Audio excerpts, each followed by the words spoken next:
In session at like 7:28. Entertain a motion to adjourn. So moved. Support. Clerk call the roll. Councilperson Salcido? Yes. Parkinson? Yes. Breeding's absent. Higgins? Yes. Kelsey? Yes. Ross? Yes. And Mayor Carnes. Yes. That is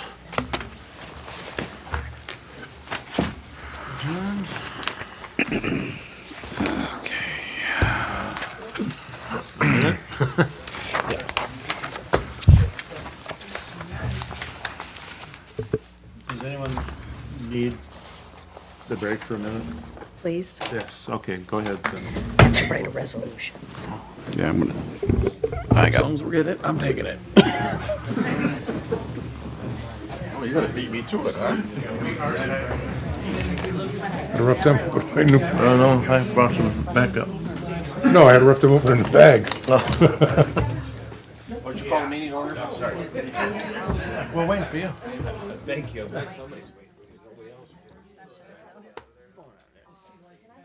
Waiting to see the Irishman, that's what's going on, Mayor. I sent you a text, you didn't answer.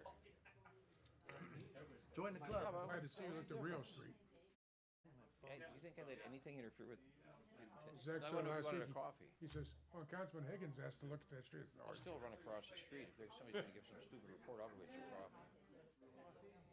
So all the people on Rio Street are gonna vote for Higgins now. I'll just put a sign in your trucks as you're going down. That was a bad street. I mean,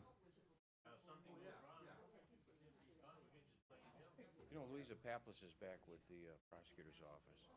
I don't know if you knew that. Hey, Dr. John, how are you? I'm good. You missing out for pizza, Tom? You've been here a long time. I'll go get pizza and coffee. Did a nice job, Cliff.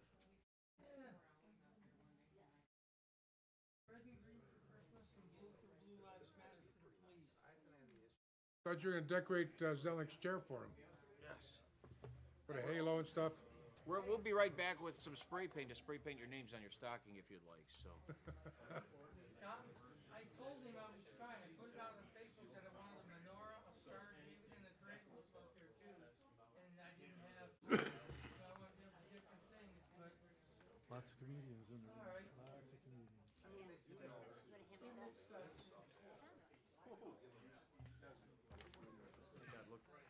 No, this one. Look how erudite. They're redoing West Side Story. They're redoing To Kill a Mockingbird in New York and Music Man all on Broadway. It's about time, isn't it? I knew about West Side Story. They've redone. To Kill This a is the second Mockingbird. time Ed Harris is in it now. Yeah, Jeff he took Daniels over. He was in took it. over for Jeff Daniels. Yeah. But Hugh Jackman doing Music Man, that ought to be great. Did you see?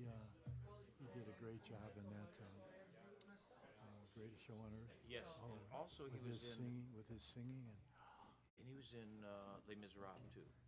Or the no, that was. Jackman did one on TV. I think. I'm pretty sure he did. Well, I'll find out and see if I'm correct. What was Les Mis?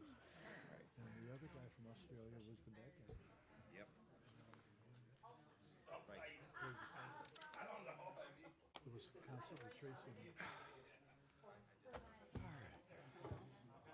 So it's good to go, and then we'll just switch it over one at a time. He won the Oscar for A Beautiful Mind. Right. The heck was that? I miss when I used to.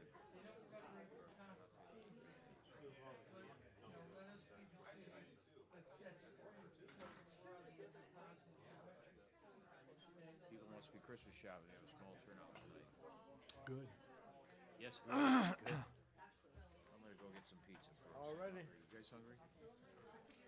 These auditors will take about an hour to give their report. Tom, you want a coffee if I run out? I'll take a decaf if you're good. Decaf for you, black for Yeah. him. All right. Anybody else? Coffee? Black is good too. isn't Black it? for you. Yeah, Black Yeah, get me a decaf. decaf. I'll pay you. Decaf. Sure. I don't. Black decaf, Larry, yeah. why are you drinking coffee? That's like drinking scotch but subtracting the alcohol. You gotta stand a beer or two. This meeting, no, this meeting will put you to sleep. You could be on caffeine, it'll put you to sleep. Brad Pitt? No, who's that? Trying to cover. It's a great shot. I'll go. You guys can. Yeah.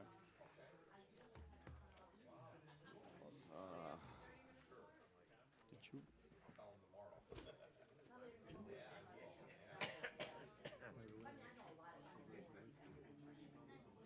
Call the meeting to order.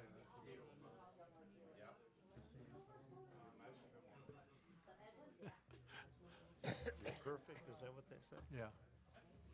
See you in 5. How'd your meeting go? Did it go all right? Yes. If I could have the camera, please.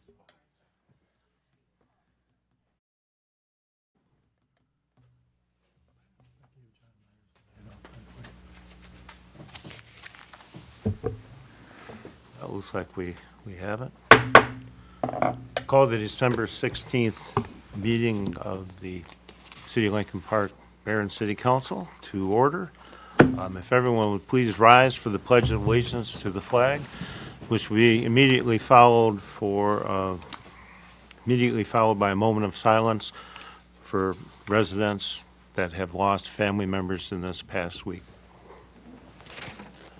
Pledge allegiance To the flag of the United States of America and to the republic for which it stands, one nation under God, indivisible, with liberty and justice for all.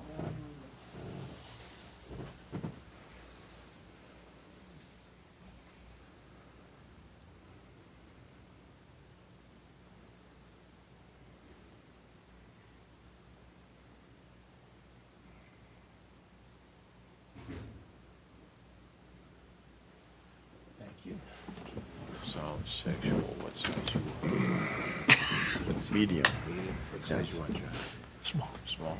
And then one particular family, Chastity Seckmister, died suddenly just yesterday. A young lady with two little ones at home. So keep that family in your prayers. And I guess we'll go to roll call then. Councilpersons Breeding, Higgins, Here. Kelsey, Here. Parkinson, Here. Ross, Here. Salcido, Here. and Mayor Carnes. Here. We may notice that we're festive here.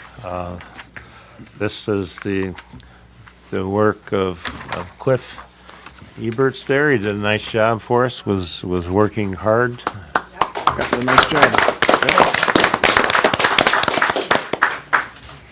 So we appreciate his efforts.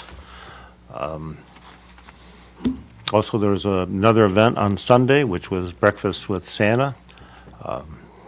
That was a sold-out event. I think there were 120 people that were there. That went very well with a little tour of Fantasyland right afterwards. And for next year, if you're thinking about it and you want to skip some of the lines at Fantasyland, buy the tickets for this breakfast and you get the far shorter lines, far shorter. And speaking of the Fantasyland, I will be there on Thursday evening and Saturday evening, both at 6:30 to do a little reading of a couple books, in particular The Night Before Christmas too. So if you are in that area, come on down. I was able to visit Fantasyland this past weekend, and it just did a fabulous job with that again. It brings back memories. You have people that haven't been there for a while, they're back in their childhood again. So, kudos to those folks that do it. Remember that the hours during the week are actually Wednesday, Thursday, and Friday. This week, it'll be open from 4 to 8, and then on Saturday and Sunday next week, it'll be 2 p.m. to 8 o'clock. And then in the week before Christmas, on Monday, they will be open. Monday, they'll be open from 4 to 8 also. Christmas Eve, they will be open, but it's limited hours for Christmas Eve, so it's 10 a.m. to 2 p.m. And I think that's all that I will go into currently. I have a couple presentations that we have. One planned which is our audit, which we'll get to next. And the second one is sort of a, quasi-emergency, since it has to do with whether we have water again next week. Not to be facetious about that, but that actually is what the situation is. So we have our DPS director, Ms. Kazoo, here. We have the short timer, Ryan, who is leaving Hennessy very shortly, and just want to publicly thank him for his efforts and things that he has done. He's been the more of the liaison for us with Hennessy, and the guy with the, I guess, the boots on the ground for that. But we appreciate everything that you've done.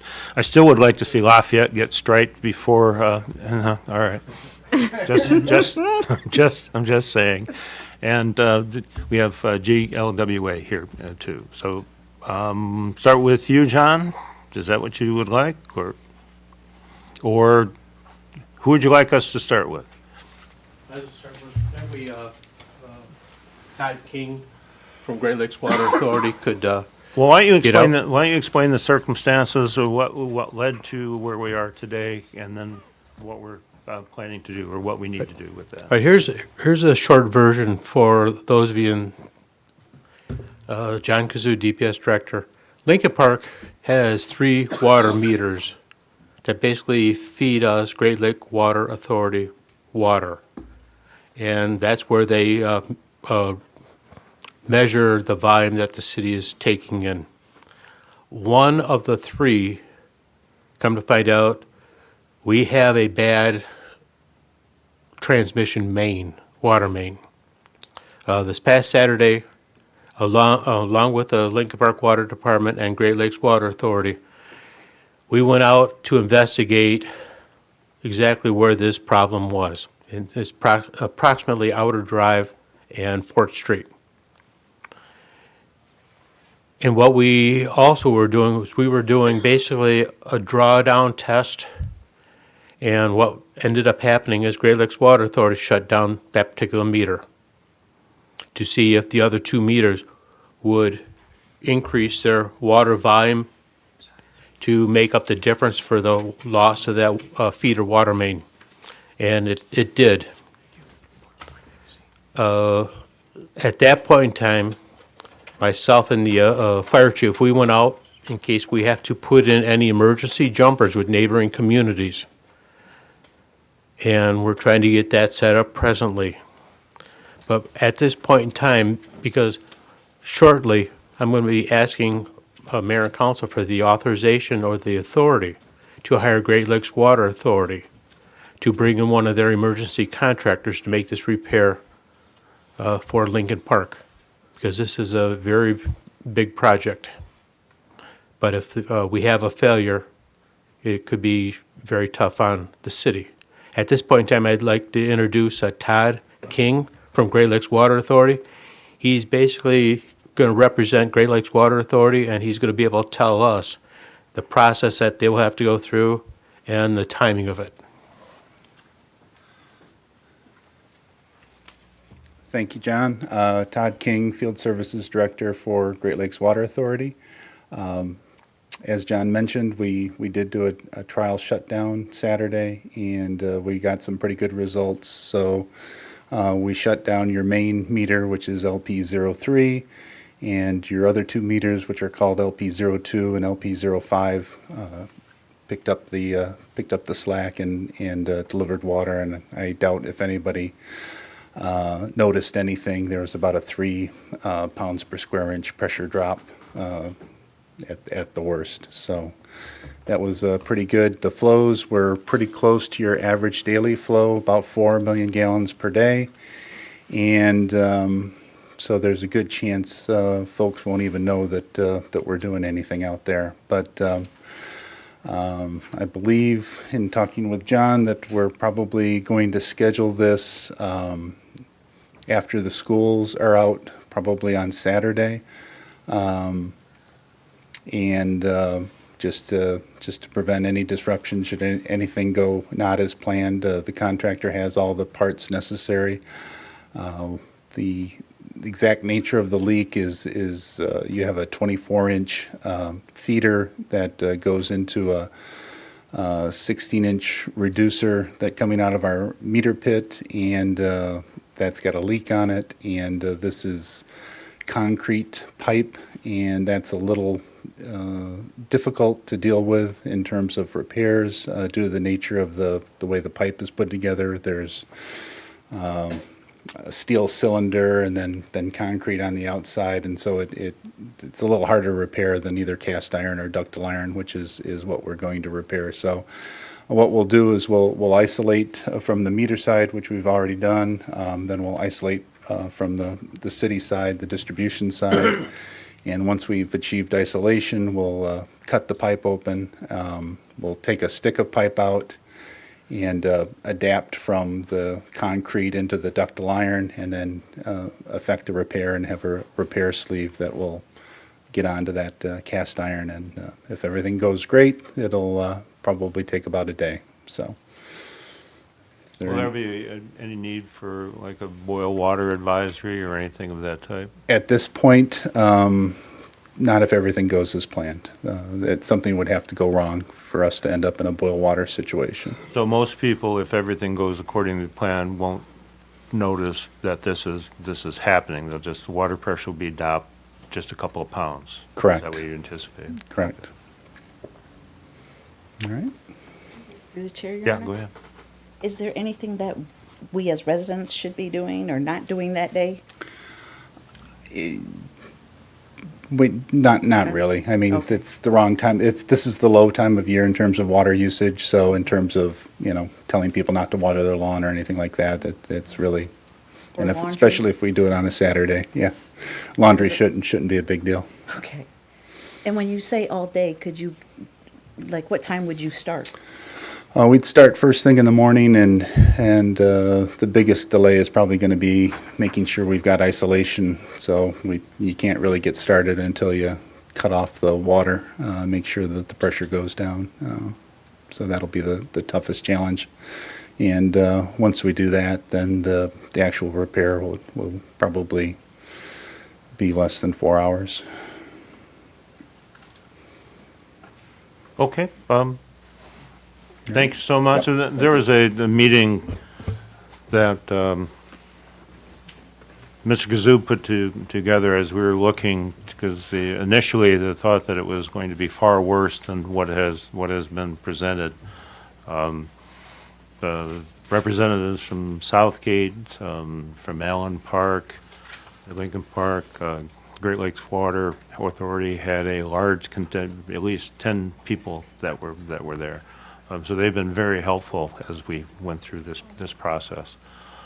And so we may have a little less money than we started out with this, but it's now time for our audit presentation. We're in the capable hands of Plant Moran, and we have Kristen. Oh, I'm sorry. What do you need? Over to the HD.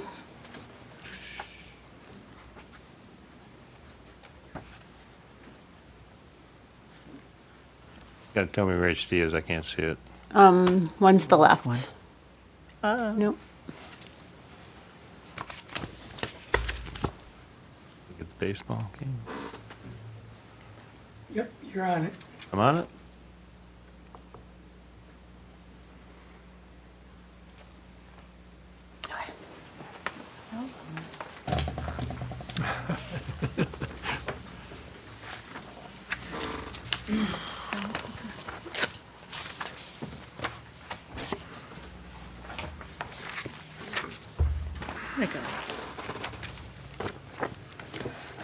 Good. Good evening, everybody. Thank you for the opportunity to present the results of the June 30, 2019 audit results for the City of Lincoln Park. I'm Kristen Hunt. I'm the audit partner on the engagement. I also have with me this evening James Hoppola, who is the audit in charge, so he would have been here for the on-site daily supervision. James will go through some of the detailed slides, but I wanted to just give you some highlights of the year before he goes through those details. Overall, the city did have a really good year in the general fund this year. This is the fifth year year that the city's been able to add to general fund balance over the years. So you're really at a point now where you've been able to build up your unassigned fund balance to be able to have that minimum recommended amount that we'd like you to have, which is about 20% of 1 year's worth of expenditures. That really allows you to have flexibility. So whenever any types of unforeseen circumstances come about, related to the general fund or unanticipated expenditures, you're really able to respond to that and not be in an emergency situation. So you've worked really hard, the city has over the years, to be able, since the years under the emergency manager, to really get things in line and be able to add to that fund balance every year. So it'll be important, as you move forward for the strong financial situation of the city, to be able to really preserve, try your best to preserve that 20% of fund balance that you have, but it will give you flexibility as you go forward.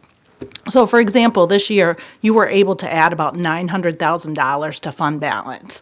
So as you think if you're going forward, if you're able to preserve that 20% that you still have in there with a fund balance, but, what will you do with those extra resources that you have? Over the years, there's been a lot of delays of capital improvements over the years in order to save money. So you've used things longer to be able to preserve that.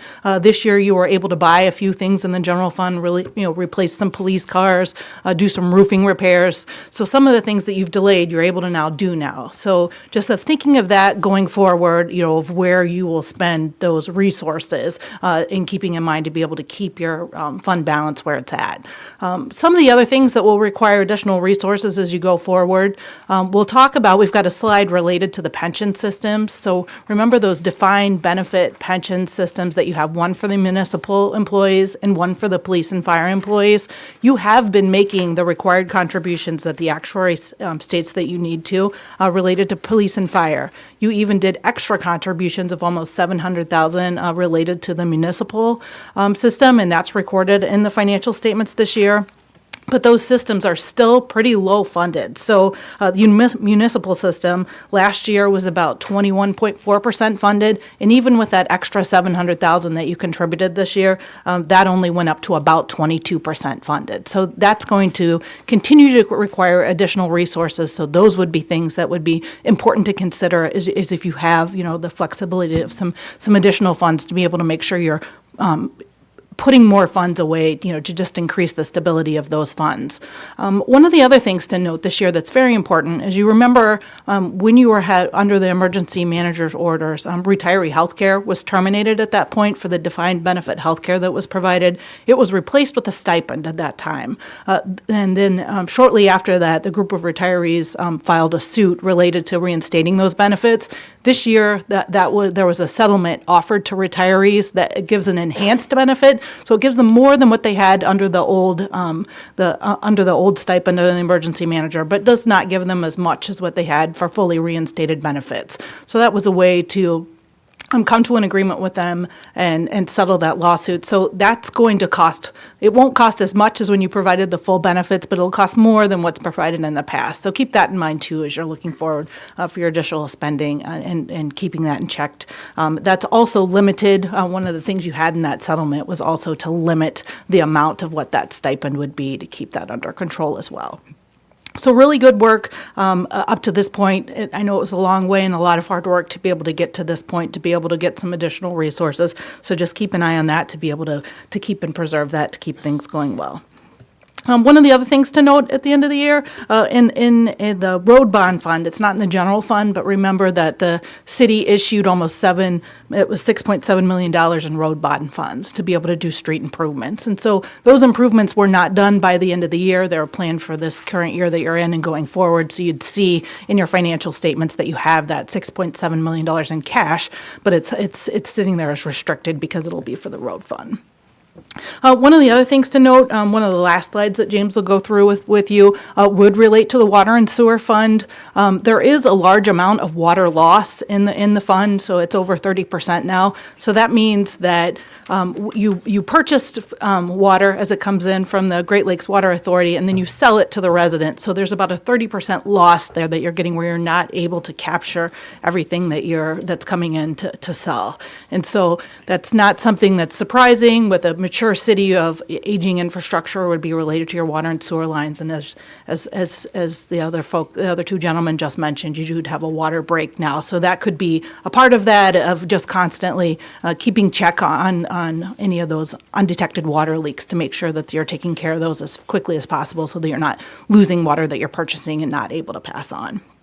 So that impacts the water and sewer fund when you're not able to pass all those costs along. So this year, the water and sewer fund did have a loss this year, of an operating loss. So keeping an eye on that and keeping that in check to make sure that the rates charged are appropriate to be able to cover the cost will be something important. And it also provides where you have enough cash to operate that system.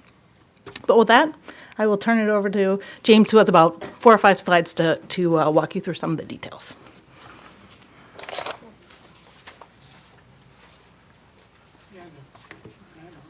Good evening.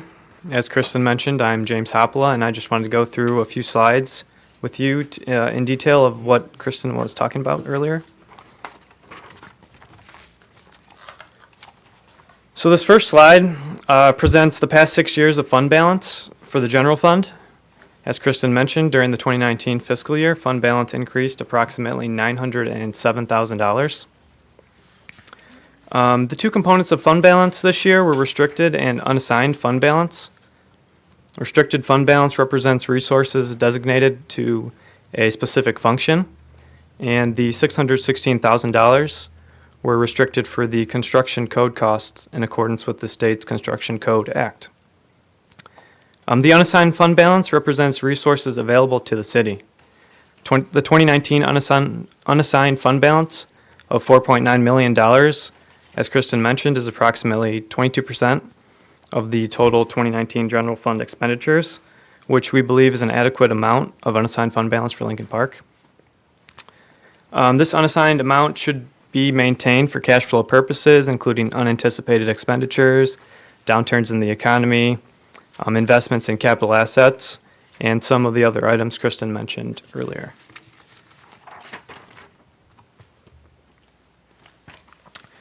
This next graph presents the past 5 years of revenue for the general fund. For the fiscal year ended June 30th, 2019, total revenue decreased slightly by approximately $145,000 from the previous year. As you can see, property tax is the largest source of revenue, which remained very consistent with last year's amount, decreased approximately $19,000. Intergovernmental revenue increased by approximately $357,000 due to increases in the state shared revenue and LCSA distributions from the state of Michigan. Charges for services decreased $535,000, mainly due to the expiration of the street lighting assessment during the fiscal year. Fines and forfeitures received from the 25th District Court increased approximately $289,000 during this past fiscal year. And the few remaining components of revenue that I did not touch upon remained relatively stable compared to last year.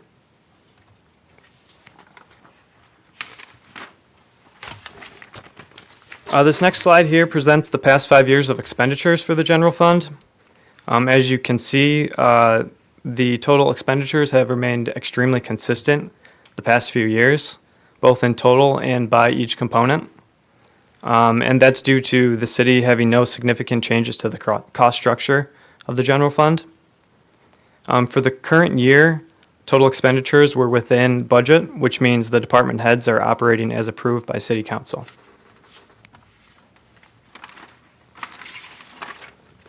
This next chart is something that Kristen also talked about earlier.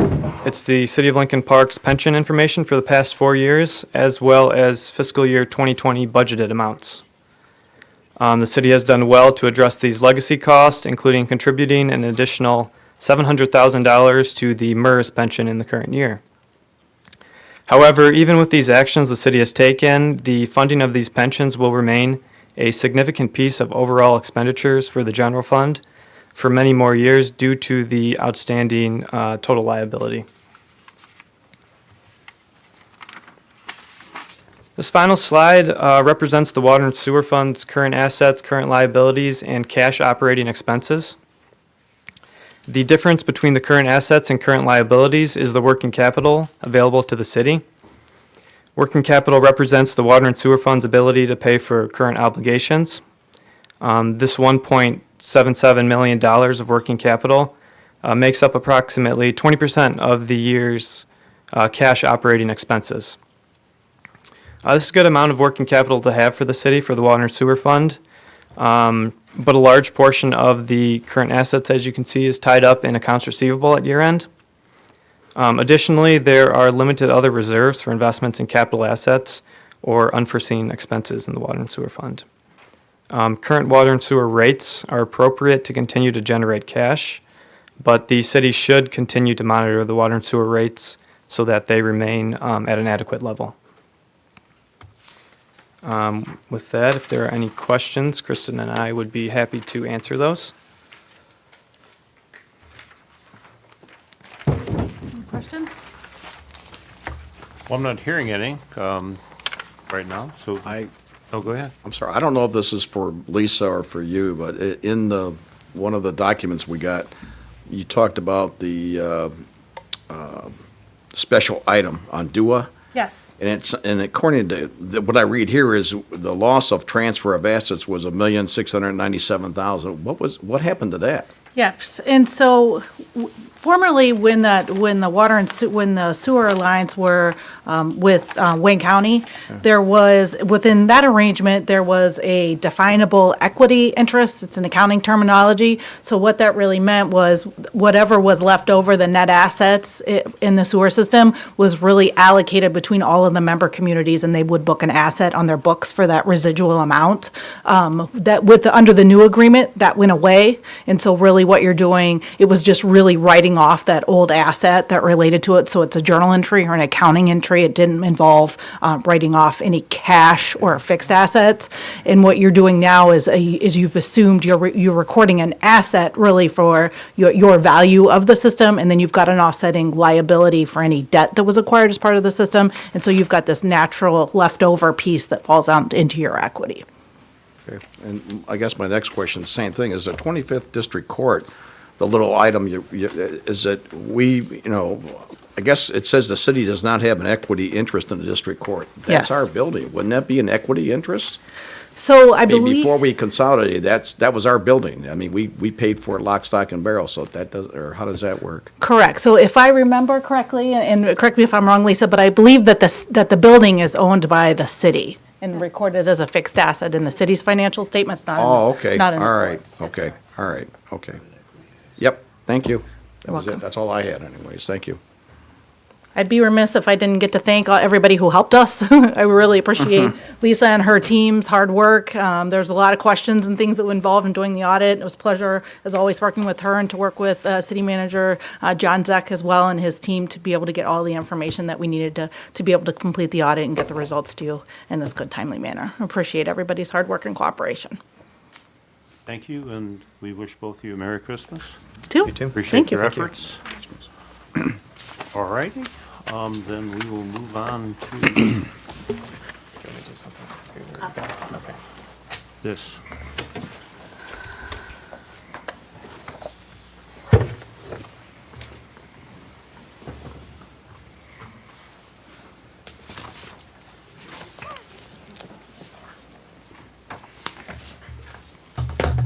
Hey, what do you know?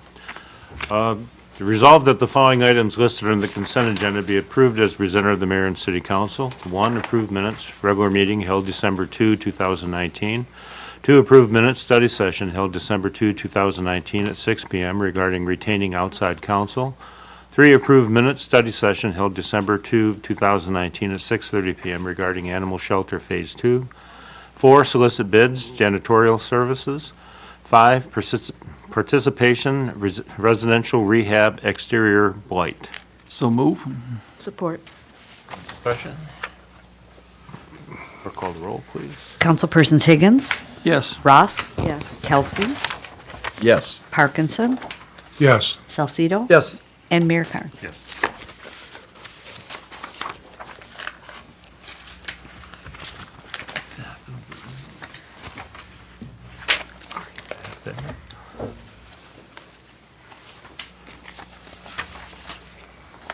The first item that we have, action item, pertain to what was discussed under Mayor's comments here a few moments ago, but has a cover letter from John Gazoo, our DPS director. This past Saturday, GLWA was out at their own water meter, LP03, and one of the 3 water meters that feed Lincoln Park. They informed that while exploring a water leak they thought was their responsibility was on our 24-inch delivery transmission, delivering water down Lafayette to the city's water main system.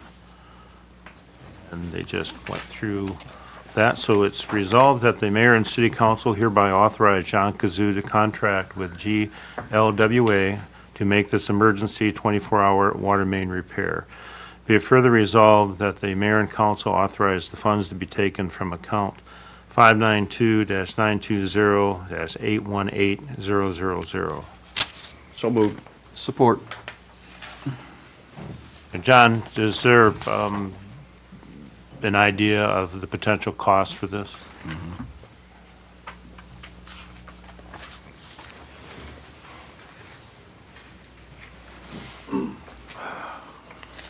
Unfortunately, not at this point in time, not until we get into the process.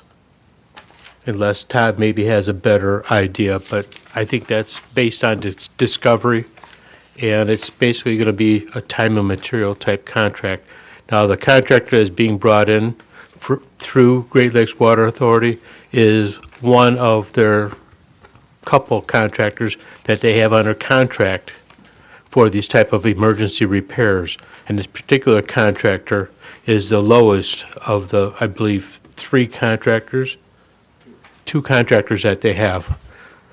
Will you be on site, and will our engineers also? Yes.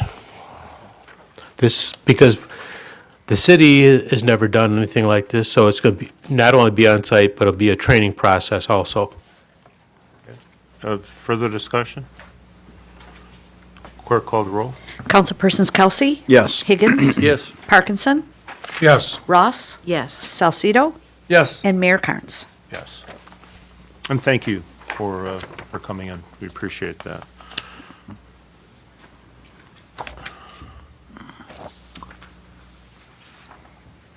Next item has a cover letter from our city manager, Mr. Zek. On behalf of Judges Clifton and Zelnick, the court administrator, Terry Michaels, is asked to consider approving the fiscal year 2020 grant contract between the city of and the Michigan Indigent Defense Commission. The city's local share is, for 2020, is $10,735, and the Michigan Indigent Defense Council grant is over $270,000. So whereas the Michigan Indigent Defense Commission announced the first 4 standards for indigent defense services and requires that all indigent defense delivery systems submit compliance plans and cost protection projections to the Michigan Indigent Defense Commission. Whereas the 25th District Court serving Lincoln Park, Ecorse, and River Rouge provides a system for indigent defense and has prepared a plan in consultation with the 3 cities and is ready to submit a plan to the Michigan Indigent Defense Commission. And whereas the funding to bring the court into compliance with these new standards in excess of the court's current cost for indigent defense will be provided by the state through a grant.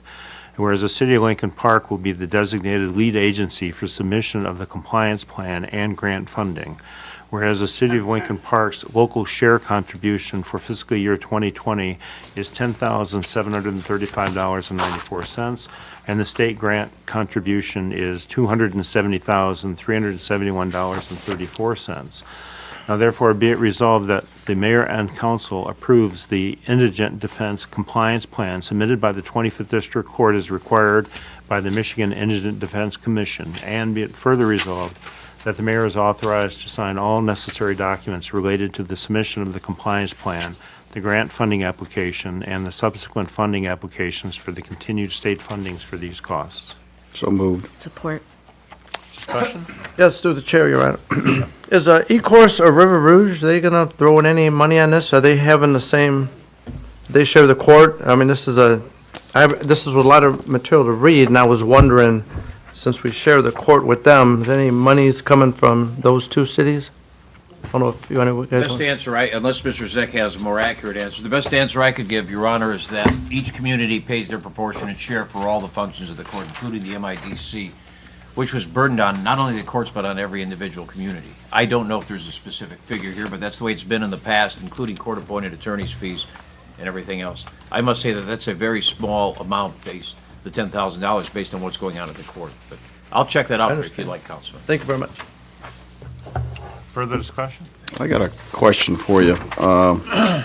It says here on the second page, it says, "The funding for this grant is contingent upon an appropriation by the legislator that is signed by the governor. In the event a budget is not enacted by the effective date of the grant agreement will not be executed." Because of the budget issue at Lansing, we found out if they've granted this already? I mean, is this passed through Lansing? Yes, Okay. Your Honor, council members, this has passed. In fact, you may have noted that the 36th District Court in Detroit defaulted on signing the agreement after the governor signed the legislation. This was in the past budget, there was the appropriation. Okay. So they have, and it's in the new budget also, and if it fails, then obviously our contribution would fail too, because it's contingent on the agreement here. Okay. Well, I guess my last question is, when the judges were up here, or Judge Clifton was up here a while back talking about this, they talked about having to make all kinds of space, and they didn't have any space in the old court. So I'm kind of wondering, just out of curiosity, has that changed, or how are they going to plan to do that? I know what it says, and I know what he said, but how they going? You're on a roll. Go ahead. Yeah, I was only supposed to answer 2 questions tonight, but they are sharing space with the collections office, they're sharing space with the court administrator. There's clearly no space, and if they could vacate one of the washrooms, they would do that too. There is no space for this. Obviously, that court is in rough shape there, but they're making do with what they have to do. It is indeed the most cramped and overcrowded court in southeast Michigan. I have, as the city attorney indicated, I've toured the building a couple of times for various reasons. They are making do. They've moved some storage, files, et cetera, around, and they're making do with what they've got. And it's working. It's not optimal, but it's working, and they're doing the best they can, and they got smiles on their faces because they know it's just in the best interest of the people. All right. Thank you. That's all I got, Your Honor. Okay, further discussion? Your Honor, somebody's got to bring this up, and so I guess I'll be the guy that does it. This, once again, is a state mandatory thing that they're shoving down our throats. Yeah. That the state says, you have to do this, and there's a state law that says if there's a state mandate, they have to pay for it, but they're not. And I just wanted to let the public know that is, once again, the state is doing a number on the cities without paying for it. That's all. Okay, further discussion? Clerk call the roll, please. Councilpersons Kelsey, Yes. Ross, Yes. Higgins, Yes. Parkinson, Yes. Salcido, Yes. and Mayor Karnes. Yes.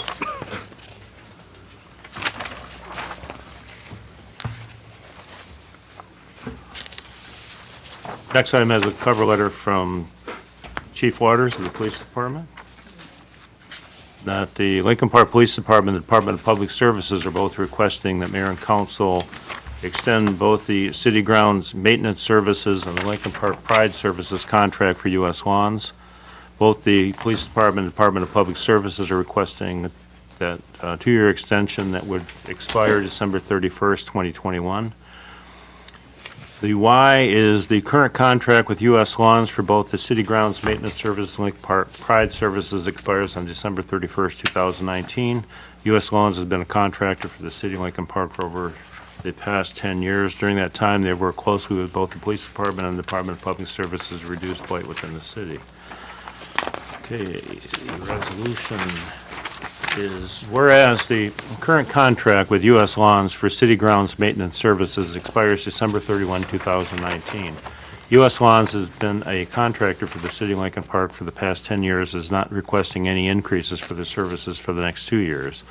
Therefore, be it resolved that Mayor and Council authorize the Lincoln Park Police Department and Department of Public Services to waive the bid process and extend the city grounds maintenance services contract for U.S. Lawns until December 31, 2021. So moved. Support. Discussion? Yes. Yes. Oh, go ahead. Go ahead. Your Honor, I know I sent an email earlier, but I want to make sure that the trimming and the spraying is included in this contract, because it's on there on page 13, and I just want to hold them to that.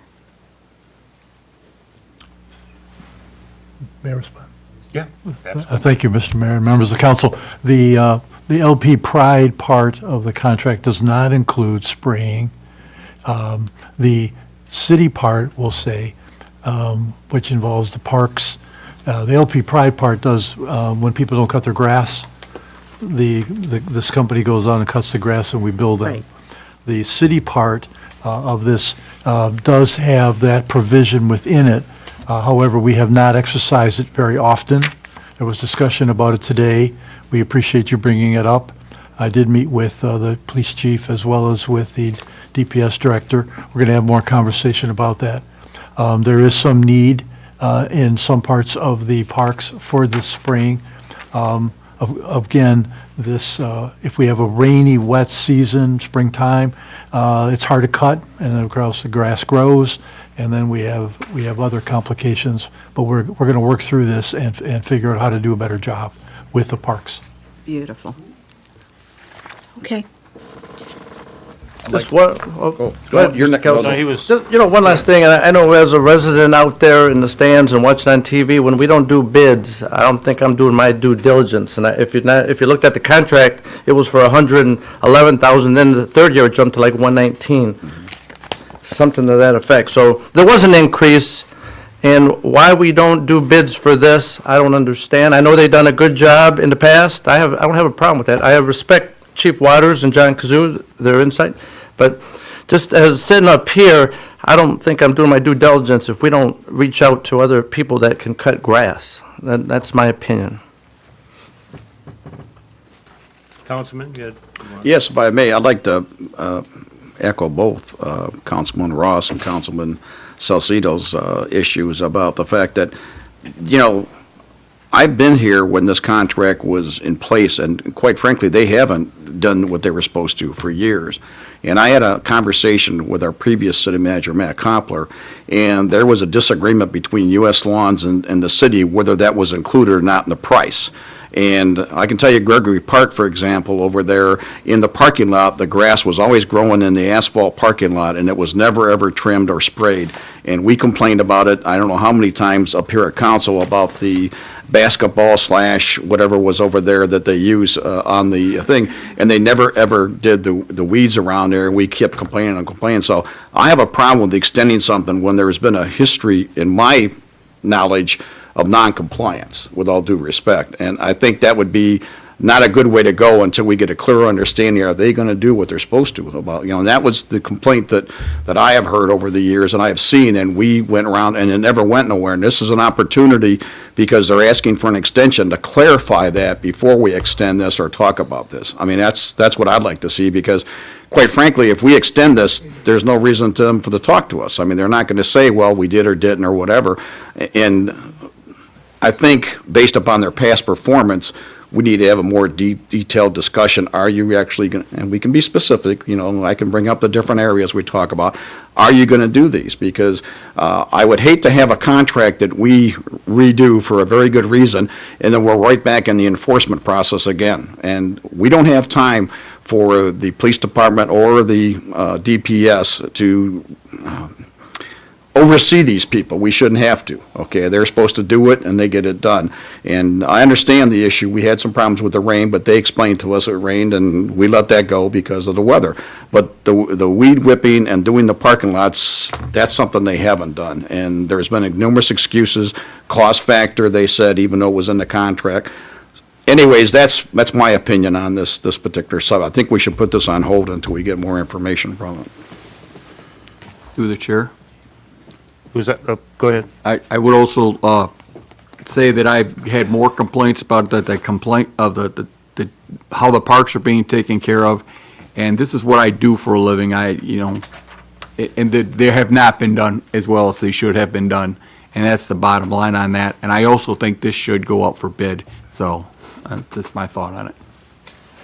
To the chair. Okay, go ahead, sir. I want to echo that, I agree. Me and Mr. Kelsey were out a lot of times, and they would cut this, house lawns, and they'd spread the grass all over the place and never clean it up. So it's just characteristic of what that company does. No cleanup, no weed whipping, no nothing.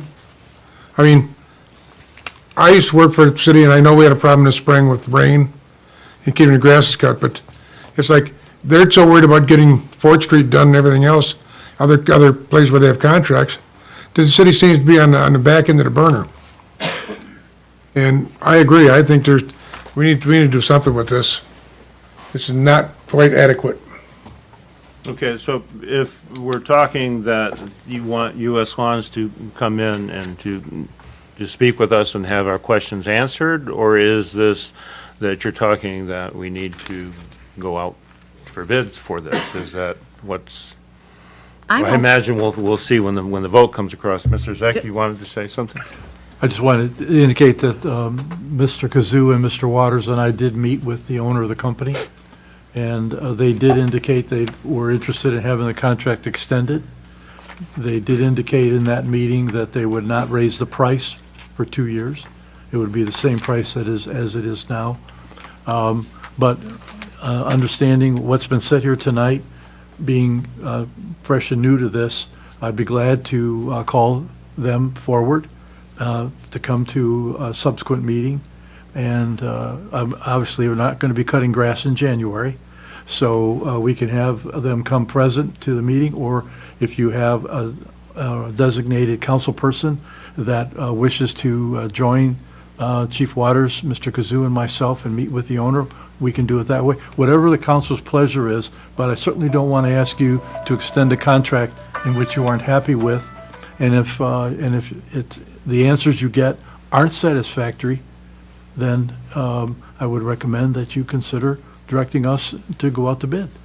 And Well, see. I think that there is a feeling that it's, that they want to have this Through the check chair. with. I'm sorry. I'm sorry, Your Honor. That there is a feeling that they may want to proceed, so I think that we should let the vote go through, because if they want to go out for bid, then having the company come in and talk is going to be no benefit to us, I see. if they want to do that. Yes, ma'am. Well, I think the point that I was trying to make is, I don't mind extending the contract if we're going to enforce the contract. I don't know why it wasn't enforced before. I know that when we questioned it, we were told that trimming was not part of it, but clearly it was. So if we can enforce the contract, I have no problem with extending it. I don't want to speak for the chief, but he'll come to the podium if he feels he needs to. But in the meetings we had today, when you called relative to this question, he indicated to me that whenever there's been any difficulty, again, part of this is LP Pride, and the other part is with the parks. And he is involved with the LP Pride part. He's indicated, he said, never had any difficulty at all dealing with U.S. Lawns whenever there's been an issue on the LP Pride side of the contract. However, a moment ago, Councilman Parkinson and Mr. Kelsey, Councilman Kelsey indicated they've observed them cutting the lawns on people that haven't cut their grass and they haven't swept up and cleaned up properly. And so perhaps we didn't know about that complaint and ask U.S. Lawns to come out and to do the job that we're paying them to do. That's why I'm suggesting that I have no difficulty at all if you wish to hold off on doing this tonight. And we have a meeting with them, and it can be in public in here. And so that you're satisfied. If you're satisfied, then you can go to the next step. If you're unsatisfied, we'll go out to bids if that's your wish. Through the chair, final thought? Yes, sir. I'm in agreement with Mr. Keck, because, like I said, too, I respect John and Chief Waters.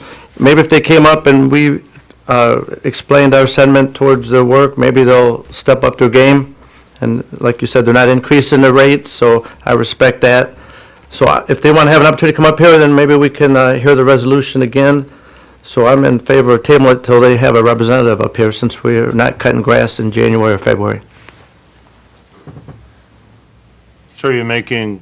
Yes, make are a you motion making to a table motion to table? and have, I guess, have the spokesman come in and maybe we can discuss our issues. We'll arrange it, but that's the need council's support. pleasure. Well, There a second? Motion. we don't have support yet, so, Get a second. I'll support that motion. It's not debatable. okay. Right. Is there discussion on the motion to table? There's, Oh, there isn't any? there's a motion to table. All right. Councilperson Salcido? Yes. Higgins? Yes. Kelsey? Yes. Parkinson? Yes. Ross? Yes. Mayor Carnes? Yes. Okay.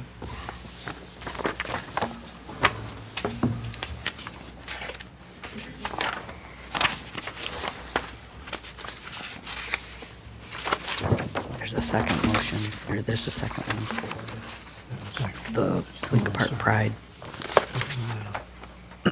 Grounds, and then LP Pride, numbers 3 and 4. Need another motion to table. Okay, so that was for the contract for the grounds and Grounds maintenance service. grounds and maintenance. And now there's one for the Lincoln Park Pride services. This one? Yes.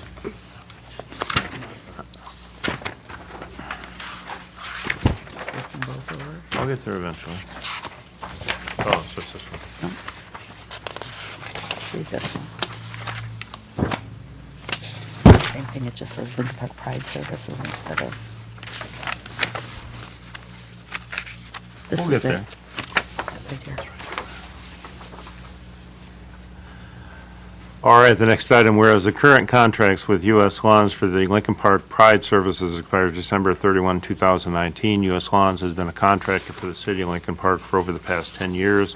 It is not requesting any increases for their services for the next 2 years. Therefore, be it resolved that the Mayor and Council authorize the Lincoln Park Police Department, Department of Public Services to waive the bid process and the Lincoln Park Pride Services contract for U.S. Lawns until December 31, 2021. So moved. Move for discussion. Second. Okay. So, in discussion? Chair? Yeah. Yes. I guess my question is if we tabled the city grounds one, do we, do we do that for this one? I mean, was there, because they're two separate contracts though, right? They are. There's not like one's based on the other. No, they're two separate contracts.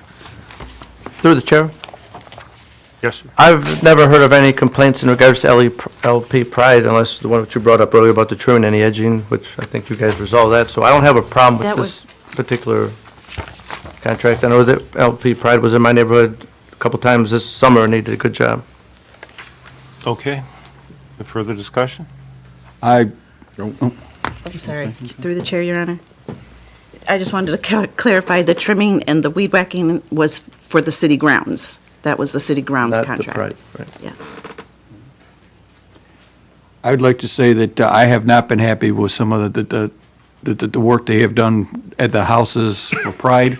I've gone and they've cut the grass and they've just pushed it into the street and they've left it there. And if a resident was doing that, they'd be getting tickets. And they haven't cleaned up after themselves. So I would be in the same situation as the last contract. We just said, we want to have a discussion. I want to have a discussion with them on this one as well. Through the chair? Okay, is there other, okay, go ahead. I just want to add with the pride part of this, I know that when I've had residents complain or have issues, when I turn to the pride coordinator, it is resolved. They do, whether it's the pride, the U.S. Lawns comes back or whatever it is that they have to do to rectify, they do. I'd like, Go ahead. I was just going to say is some of the issues that Councilman Parkinson was talking about, those were kind of dated, so I don't know what they're doing now, but like I said, we don't get around as much as we used to, but for a while there, we had to go to Matt, our city manager, to get him to, and I guess the police chief can talk about that, but personally, I haven't heard any lately or seen any, but there was some problems in the past, and if they've been taken care of, fine. We, obviously, all we do as council people is we go to the city management, and they make the phone call, and they tell us it's done, and we figure it's done. I mean, nobody else, basically, they usually contact the city, so I don't know if the city got any responses lately from that, but anyways, that's where I'm saying on this one. I can go either way, because I haven't really had that personal communication where they've done a job recently that hasn't been satisfactory. Okay. To the chair. Yes, sir. I don't believe that we need to babysit our contractors, and that's what we're doing right now. So I think if a contractor's not doing their job properly, we need to either straighten them out, put some penalties in the contract, or rebid it. Thank you. Okay. Further discussion? Clerk call the roll. Councilpersons Kelsey, Yes. Higgins, No. Parkinson, No. Ross, Yes. Salcido, Yes. and Mayor Carnes. Yes. Passed.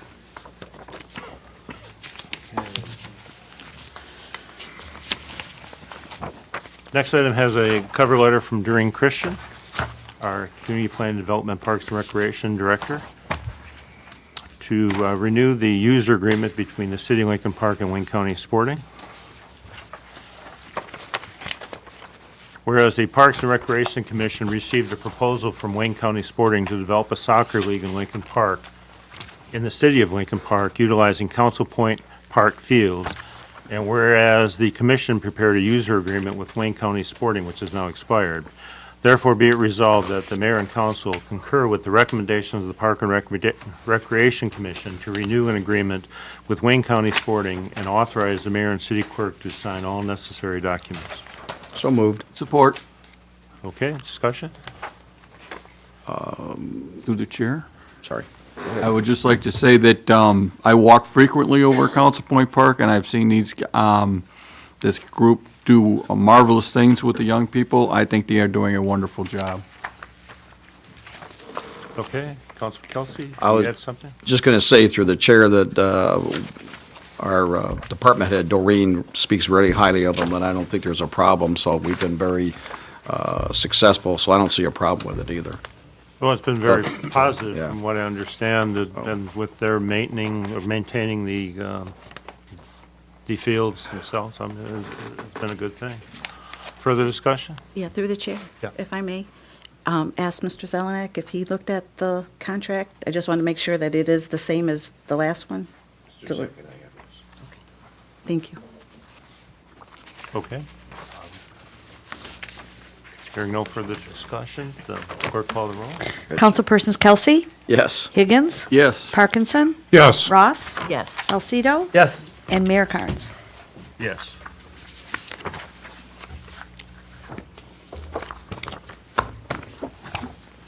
Next item. I think that we can thank our Wayne County Commissioner for her efforts for this item, Iona Varga. So purposes, and this is also, again, from Doreen Christian, the Director of Community Planning Development and Parks and Recreation. And it's authorized funding agreement with Wayne County to enter into an agreement with Wayne County to receive funding for a community center ice rink. I think it's covered in the resolution, so we'll just move there. Whereas the County of Wayne, Michigan, and the City of Lincoln Park, Michigan, have an interest in entering into cooperative parks and recreation projects that are mutually beneficial to the residents of Wayne County. Whereas the county will cooperatively fund the improvements at the community center in the amount of $50,000. Now, it is to go towards Wayne County, $50,000 toward community center flooring. I neglected to say that. So therefore, be it resolved that the City of Lincoln Park enter into a funding agreement with the County of Wayne, and the mayor and the city clerk are authorized to sign all documents necessary to execute said agreement. So moved. Support. Discussion? Two questions might make it through the chair. The other part of the contract, the $20,000, what department or what budget is that coming out of? And it says here that we have to put up a sign to say it's part of their project. I mean, that's kind of weird to me. I mean, you'd think they'd have some of them made up, but I mean, I guess if that's what they want for 50 grand, but I seen that they had specs in here that we had to make the sign up and post it there, am I correct? Yes, that's true. That was kind of different to me to see that. I was just We surprised have about that. Doreen Christian at the microphone. They, every single project you do with Wayne County has to have a sign. I don't think they're gonna quite push it like they did on the front. I'm gonna talk to them about what needs to be done for the flooring. But you will notice in the spring, we're gonna have one at Quant Park. And you have to list every commissioner and everything on it, and every single time you get money from them, you are required to put a sign up, for 10 years. Okay, through the chair, I didn't know that. That was just something I come across. Through the chair, the $20,000, what, was that coming out of the recreation department or the? We're working on that right now with Lisa, and where it's actually 18,000, Dennis? 18. Yeah, it's 18,000 additional, and we're working on where the extra funding is gonna come, but at this point in time, that flooring has got to be replaced because it's no longer there. It's just disintegrated, it's way past its lifeline, it's gone. And that was going to be part of the initial program that when, but. When the lights were so high, yes, But the lights was an overrun, so this was pushed out. yes. Okay. Yeah, I remember that. So through the Yes, chair, good. Doreen, so then are we using, did we go out for bid for the flooring then? Dennis used the M Parks, wasn't it the M Parks, My Deal? Come on up, Dennis, please, because he got the bid pricing. So my question is that, yeah, are we gonna use that particular? Dennis Anderson, our Assistant Director. What we're using is through one of the vendors. They use a cooperative buying thing. It's like it's like My Deal, and they're the lowest bidder. They're also the sole supplier of this type of flooring. So any idea when the project will get done? As of right now, they do have the supplies in stock in the warehouse. I'm aiming for May, June, because we have to have, the ice has to be out, the building has to be warmed up, flooring has to be removed, and then prepared to install. But this is just the agreement Right. to accept the $50,000, right? You will be presenting. The remainder. The Correct. remainder when you want to. Right. As you submit for the project itself to us, right? Correct. There'll be another resolution Oh, yeah. coming. Okay. There'll be a couple of them. I Further think the county discussion? has to approve it too, before we can even order and go out to Right. bid. They have to execute it on their part. Understand. Further discussion? Okay, clerk, call the roll, please. Councilpersons Kelsey, Yes. Higgins, Yes. Parkinson, Yes. Ross, Yes. Salcido, Yes. and Mayor Carnes. Yes.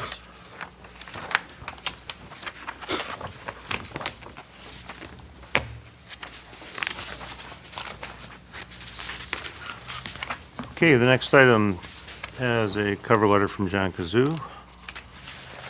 And it's Hennessy Engineers has submitted a proposal to the City of Lincoln Park to complete the design plans and specifications to conduct the bidding process for the 2020 Road Improvement Bond Program. This program involved 5 different contracts, estimated total of road improvements, including engineering, consulting, construction services, approximately $4.5 million, which is $1.7 million Act 51 and $2.8 million road bond. And the proposals for the project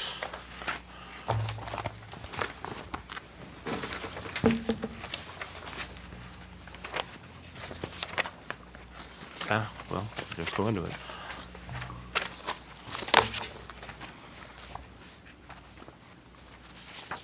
This project would consist of the complete removal of the existing streets and replaced with new concrete to the same width that currently exists, conforming to Act 51 major and local street standards. The streets proposed are as follows: Ford Boulevard, Gold Avenue to River Drive, Pagel Avenue, Electric Avenue to Applewood Avenue, Monty Road, Howard Avenue to Lafayette Avenue, Monty Road, Austin Avenue to Ethel Avenue, University Avenue, Fort Park Boulevard to Fort Street, White Avenue, Dix Highway to Porter. These streets were rated a 1 or 2 out of 10 during the citywide pavement service revaluation conducted in 17. In addition, the following items would be addressed as part of the project. New water main would be installed and the existing water main abandoned. Replacement of water main would include new fire hydrants and gate valves and wells. Full replacement of existing lead service leads to at least 18 inches inside the residence. All storm sewer crossings and any defective storm sewer within the green belt identified. Sidewalk ramps to be removed and replaced to the ADA regulations. Green belt areas, go through that later. This project would improve 8 street segments. This is the asphalt resurfacing program. This project would improve 8 street segments located throughout the city that are currently concrete streets with an asphalt layer laid over the top of the concrete as follows. College Avenue, Lafayette to Fort Park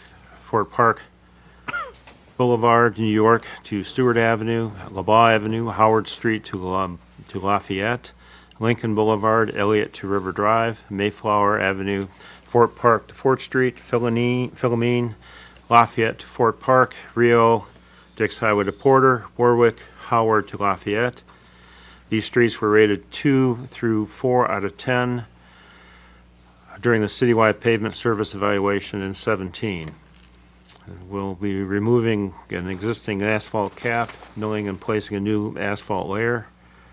Removal and replacement of defective concrete base as necessary, and the sidewalk ramps in greenbelt areas. Then you have the concrete sectioning program. This would improve 7 segments located throughout the city. They're currently concrete streets in fair condition, requiring sections of the street that are deteriorating need to be removed and replaced.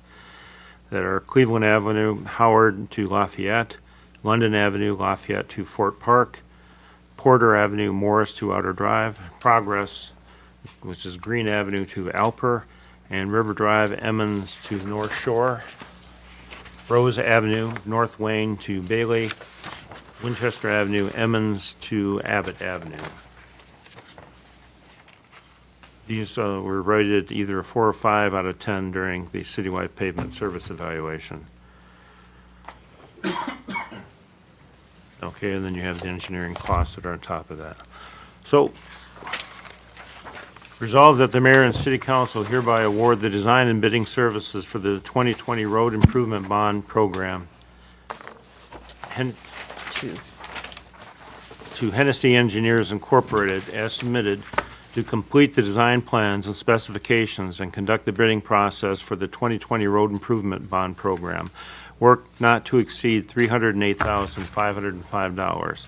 Be it further resolved that the mayor and council authorize the funds to be taken from road capital engineering account 420-000-821000. So moved. Support. Discussion? Yes, through the chair. I just want to know, is 2019 road construction, has it all been completed for the exception of the paint maybe on Lafayette? Do we have a report, Ryan?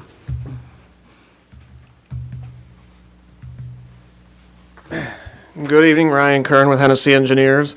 Yes, all the 2019 road projects are complete. All the concrete is complete. The only items that still remain are some punch list items, some restoration work, a couple of projects where work went late into the season. We weren't able to get seed down yet, so we do have some restoration work that needs to be taken care of as soon as the weather breaks in the spring, as well as the remaining striping on Lafayette Street. Thank you. Further discussion? Clerk, call the roll. Councilpersons Kelsey? Yes. Ross? Yes. Higgins? Yes. Parkinson? Yes. Salcido? Yes. And Mayor Carnes. Yes.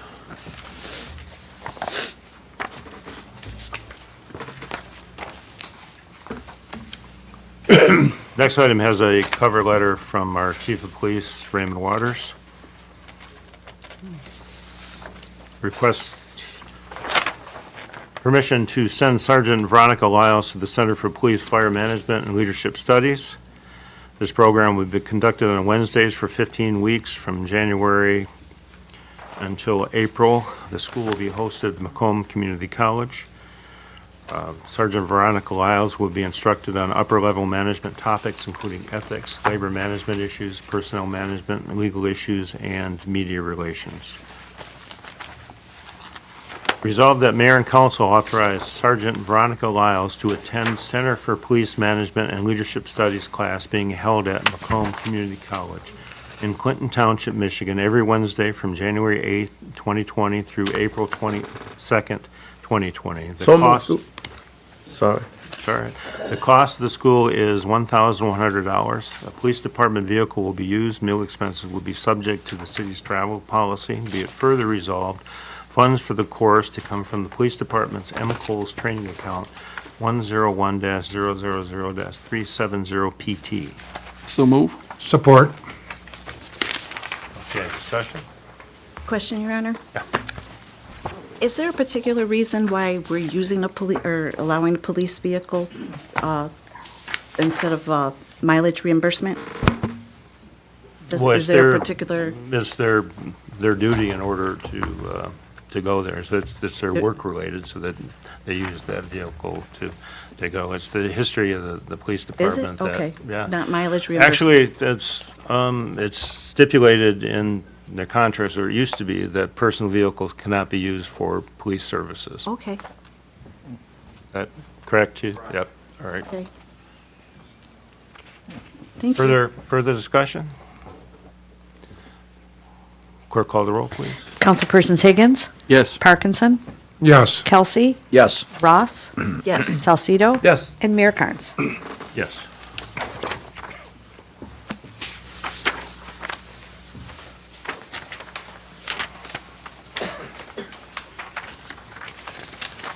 Whereas the Crime Awareness Program wishes to purchase radios for use by the Lincoln Park Citizen Patrol Watch, and whereas funds are available within the Community Development Block Grant Program, Crime Awareness Program to budget to purchase these radios. Whereas the radios to be purchased are available through the State of Michigan Extended Purchasing Program, therefore be it resolved that the Mayor and Council authorize the Police Chief Raymond Waters to honor the state bidding process and purchase 14 radios with related accessories from Motorola Solutions Incorporated for a price not to exceed $29,421. Funds to come from accounts 249-044-75615 and 249-045-75615 Crime Awareness. So moved. Support. Discussion. Clerk, call the roll. Councilpersons Kelsey, Yes. Parkinson, Yes. Higgins, Yes. Ross, Yes. Salcido. Yes. And Mayor Carnes. Yes.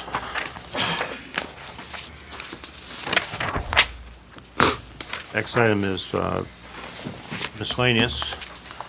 Resolved that a special meeting be scheduled for January 6, 2020 at 6:30 PM. The purpose of the meeting is to hold a closed session, to discuss litigation strategy. So moved. Support. Is that discussion? What time did you say, Your Honor? 6:30 PM. Thank you. Clerk, call the roll. Councilpersons Kelsey, Yes. Ross, Yes. Higgins, Yes. Parkinson, Yes. Salcido. Yes. And Mayor Carnes. Yes. Can you read my chicken scratching?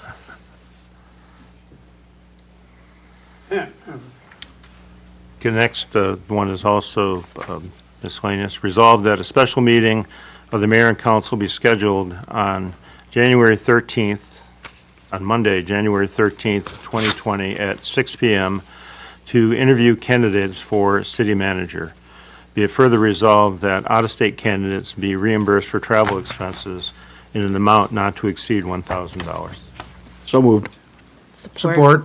Discussion? Clerk, call the roll. Oh, sorry. I'm sorry, who is the mover on that? Mr. Kelsey? Okay. Councilman Kelsey, Yes. Parkinson, Yes. Higgins, Yes. Ross, Yes. Salcido. Yes. And Mayor Carnes.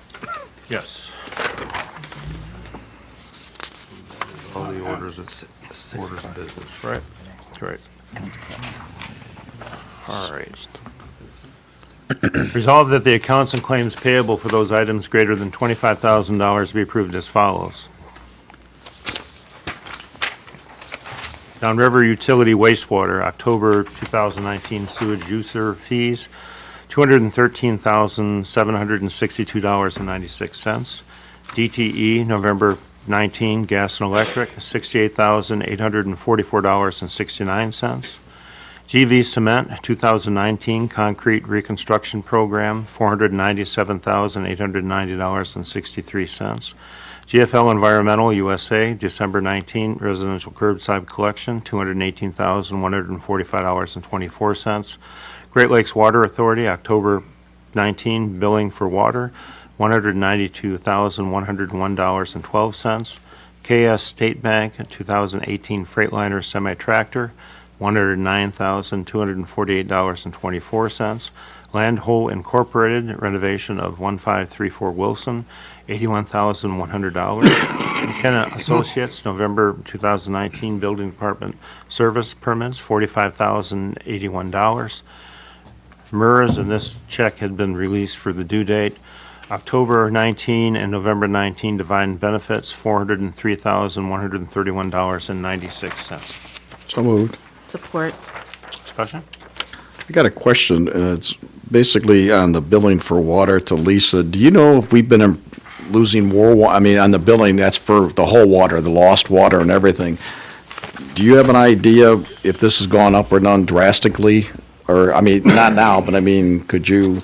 Seeing like recent months? Yeah, I through the chair, like in the last 6 months, just like compare figures for the last 6 months to see if it's gone up or down. Yeah, I can follow up with an email on that. We have a spreadsheet we track it all on monthly, so, but it's usually because of the fact of when we receive the billing from Detroit or GLWA, it's usually lags a little bit in time, so.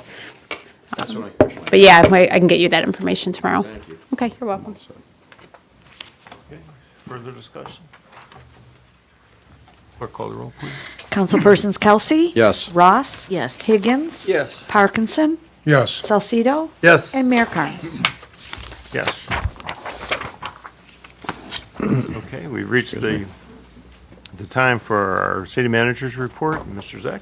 Thank you, Mr. Mayor, members of the council. I have three things tonight. I'll be brief. Number one, I did authorize the DPS department to work with Great Lakes on Saturday so that the young people that are now supervisors in that department and the water crew can, this is a once-in-a-while kind of project, hopefully not very often, but I did authorize that overtime so that they could see this particular water main carries most of the water into the city, 24-inch main, high pressure, et cetera, and as a learning environment for them. Number two, it was asked, and I provided earlier today to you the information through Mr. Kazoo coming from GFL about the trash for the months of August, September, October, and November. It was broken down 3 different ways, but I just thought it would be interesting for the public to see that for those 4 months, roughly speaking, 6,000 tons of trash overall was collected. Not compost, not recyclables, but just trash. 6,000 tons. So when you divide that by 4, you get about 1,500 tons of trash per month. The recyclables began in the latter part of October. We had a partial month, and in the month of November, we had a full month. For the month of November, the recyclables were 88 tons. 88 tons. The trash, however, fell, as we predicted. The amount of trash fell to 1,350 tons. So if your average is 1,500, and the month of November for trash was 1,350, the 88 tons of recyclables, if you put those two together, you get up around 1,500. So 88 tons less of material will go to a landfill and will potentially be used to make park benches and all kinds of other things that recyclables get used for, whether it's paper, tin, glass, aluminum, et cetera. thought you'd like to know that. We'll keep up with this information for you as we go forward. And then thirdly, on behalf of the department heads and all the staff of the city of Lincoln Park, I'm proud to offer to the mayor and council and those in the room and those that are watching on television a Merry Christmas and a healthy and Happy New Year on behalf of, again, all the department heads, all the full and part-time staff of the city, myself included. It's a pleasure, and to celebrate Christmas with you. Thank you. Questions for council for Mr. Zach? Okay, then we'll move on to the department head report. We have Chief Waters from the police department. Good evening. I just want to give you a report on our update since the last meeting in August. Update on our road patrol, our detective bureau, our SCAT unit, ordinance, Lincoln Park Pride, records bureau, our training, our school resource officers, our animal shelter, and our community policing. Our road patrol currently consists of 25 full-time uniform officers. Since August of 19, the road patrol have taken 12,369 calls for service, and they have also made 1,287 arrests, issued 2,776 violations. Our SET program has continued to be a helpful tool for the police department. Officers have issued an additional 3,231 violations outside their shift work and made an additional 107 arrests. We continue to use our SET officers and cars to target some of our hot zone areas that were selected from our CompStat research. This extra patrol and traffic effort enforcement has helped reduce the crime in some of the hotspot areas of the city. The road patrol participated in Operation Blue Light 9 in August 26th through September 8th. Over 70 agencies from Wayne, Oakland, Macomb, Monroe, Washington counties all worked together patrolling the shared borders, streets, and retail areas. During this operation, Lincoln Park officers stopped 748 vehicles, issued 735 violations, and impounded 56 vehicles. They also made 6 felony arrests and 58 misdemeanor arrests. Our detective bureau consists of 3 patrol officers, 1 lieutenant. They've investigated 469 complaints since the August meeting. These include numerous burglary, assaults, larceny, juvenile, and death investigations. They've closed or solved 379 of the 469 complaints. Our school resource officers are Sergeant Hammerly and Detective Stafford. They're currently assigned to both the high school and middle school. They have investigated numerous complaints over the past 3 months and continue to work closely with the school staff to keep the students safe. Our animal shelter, we have 3 part-time employees, and since August, we've brought in 74 dogs, returned 49 of those to back to their owners. We've adopted out 11, transferred out 2, and we're forced to euthanize 3 of those animals. We currently have 8 at the shelter right now, so anyone's looking for a nice Christmas gift for their families, come on down and select one out. Our SCAT unit continues to be a great asset for the department and the city of Lincoln Park. They've been focusing on stopping narcotic, prostitution, gambling, and other illegal activity in the city. Our undercover unit has investigated 121 complaints since August. They've pushed or seized off 46 vehicles. They've also seized $34,184 in cash and issued over 100 violations, made over 50 arrests, and served numerous search warrants since August. Our ordinance Pride Department continue to investigate and enforce the blight in the city and handle all of our animal control issues. Since August, ordinance officers have issued over 617 violations and investigated 1,922 complaints.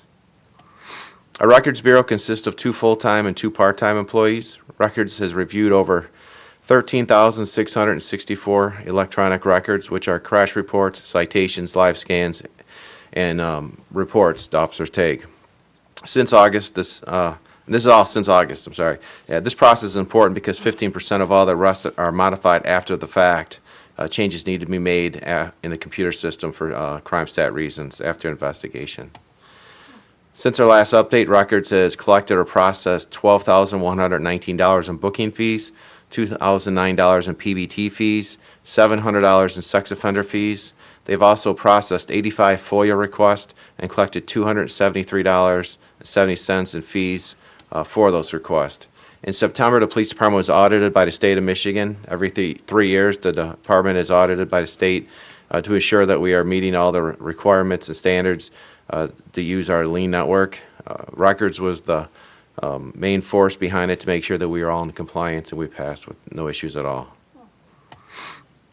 Training for the month of August, Sergeant Weir and Officer Willis attended a Valor training at the U of M Dearborn campus. Officer Koopser attended street crimes training at the Macomb Police Academy training facility, and then the whole department received PTSD training from Jerry Nair. Officer Kowalski attended a rifle school instructor school and is now one of our range instructors. In September, Sergeant Martin, Sergeant Weir attended MPEDS, which is Michigan Police Executive Development Seminar. This is a 5-day school put on by the FBI National Academy chapter that teaches leadership, budget, and investigation skills. Police Department trained with the FATS firearm, which is the firearm training simulator. This training gives officers the shoot, don't shoot scenarios. Ms. Ross did attend our shooting, and Mayor Carnes also shot too. Mayor Carnes was a little different. When he shot, he whistled for his horse to come pick him up, though. Officer Kowalski and Sergeant Coulter put on a laser radar school in the community policing building. Several of our own officers were trained from them, and a majority of our officers are all trained in it. For the month of October, we trained at the Taylor Outdoor Range. Officers qualified both handgun and rifle. And Sergeant Noe graduated from Eastern Michigan Staff and Command School. Sergeant Weir attended an active shooter training from the 28th to the 1st of November. And Officer Stockwell attended a 2-week at-scene traffic investigation school put on by MSP. November, Officer Eicher and Stafford both attended a Reed interview school, which is what I consider the top interview school that you can attend. The department continues to use Police One training. It's online training.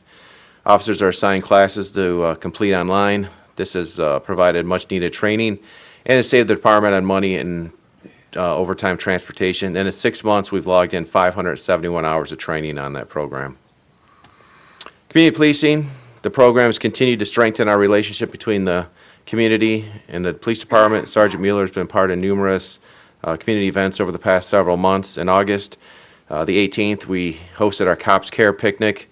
We handed out 300 backpacks filled with school supplies, provided lunch to numerous kids. We handed out 480 hot dogs that day.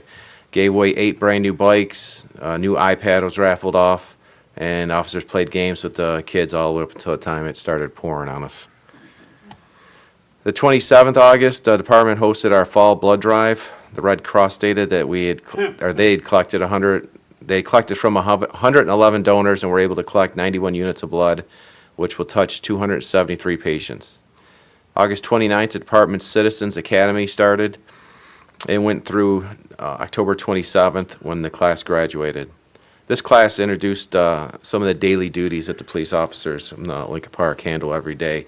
They introduced it to the citizens. We're hoping that next year when we do this again that we get more people come out to it.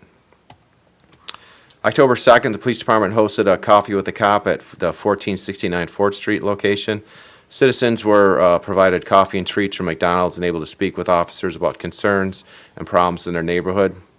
October 23rd, officers volunteered along with the assistance of Mayor Carnes to work at the 2106 Road McDonald's location for McPolice Night. Officers dressed in McDonald's uniforms prepared food and worked at the register for a fundraiser supporting our community policing program. And then recently, December 5th, we hosted a Shop with a Hero night at the Lincoln Park Myers with assistance of the fire department. We shopped with 15 children. We did the same thing on December 10th, did another 15 kids that night. Lincoln Park officers volunteered their time along with Lincoln Park Fire. And again, it was 15 children. And then on the 12th, a handful of us went out with Secret Santa, and we handed out $13,000 in $100 bills to those in need.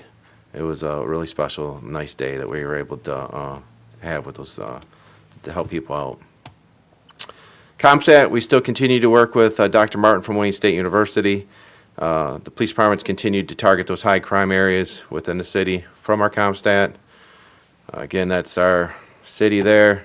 This would be the past 14 days of property crime.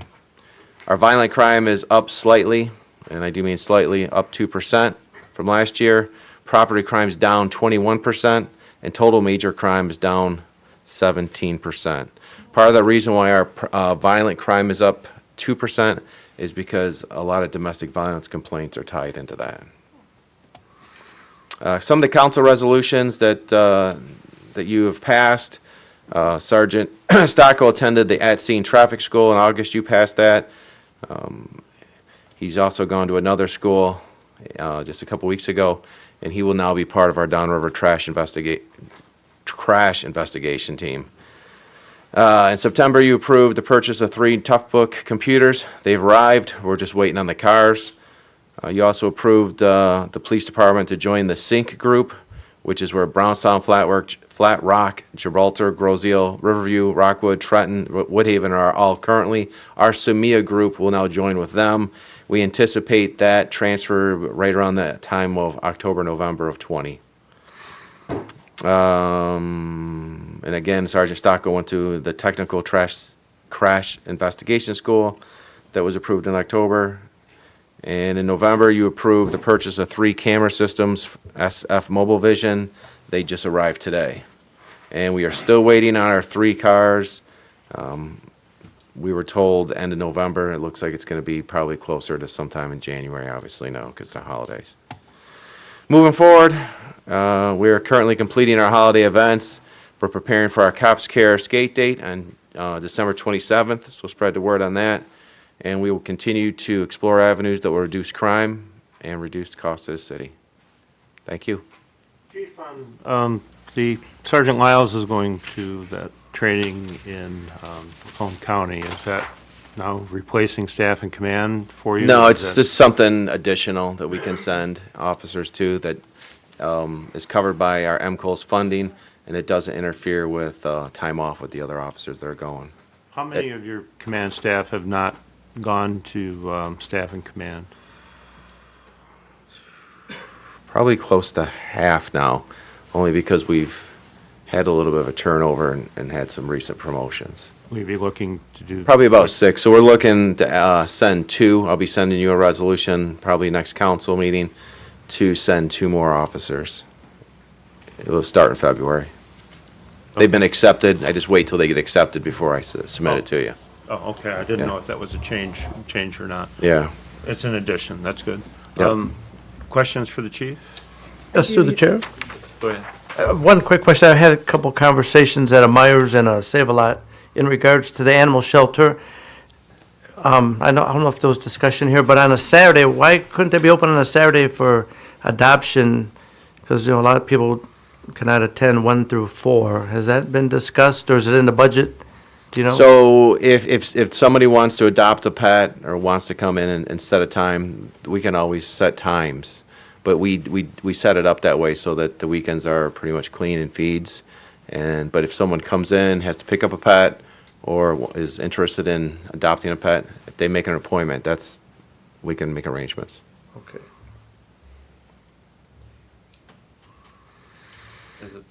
Is that all, sir? Yes, thank you very much. It was Yes. back. Yes. Go ahead. Chief, could you remind us, please, why the LP Pride officers cannot go into the backyards? It's private. It's their. We can't violate into somebody else's property if it's locked. Like if their fence is locked, that's where it becomes an issue. It's a court Even- ruling, though, correct? Yeah. That's Is the that what- interpretation of the court that says that they can't do that. I just wanted to clarify because I know like with the complaints that we get, and it reminded me, with us talking about the LP Pride contract with US Lawns, even when the officer goes back to re-inspect, they cannot go in there again. I mean, at all, right? So even if the job wasn't done right, it would still be up to whoever made the complaint to complain again and let us know. Well, there's ways of getting around it. Unless there's a privacy fence up and you can't see, then they can go around things. That's what they try to do. I know a lot of times it's like where you can't see, like behind a garage or, Right. So they try to go in other yards and look through things. Okay, Yeah. okay. Just a question to the chair. Good. Nice report. Could you get me a copy or email copy if you don't mind, Chief? Sure. When you get a chance? Yep. My next question is that, and I know this is kind of a hard thing to get your hand around, but I've seen a lot more graffiti in the city. Seems to be taking off again. And I-75 in Dix has been hit again. And I know on Southfield past by Calder's, there's a couple of buildings that have been hit on the side than that. Is there any way that we can, when we send the enforcement ordinance officers, that they, when they drive around, see something, they can report it, or they can at least get the address so we can contact the owner that owns the building or the property to do it? And I've noticed a lot of stop signs getting hit now with, graffiti. And I guess what I'm saying is one of them's at CVS up on Champaign and Fort. I was coming out of there. So, I mean, they're kind of like, and it's hard to get. I'm just saying, I don't know if Comstat, do they do any kind of thing like graffiti's not really a crime, but it is a crime of property. It's an MDP. I mean, There's a way that they can, I guess what I'm saying, see if they, so that certain areas can be like looked at a little bit, you got to catch them when you catch them, but some kind of way of maybe looking, because it seems to be getting out of hand again, and obviously the resources are spread thin, but if there's a way that we can to look at that, I'd appreciate that, or find a way to maybe when they're doing their other duties, they could just look out for that. And Yeah, maybe absolutely. I appreciate it. Thank you very much. Nice report. Thank you. Hearing nothing further? Thank you, Chief. Thank you. Now we've reached the time for citizens' communications.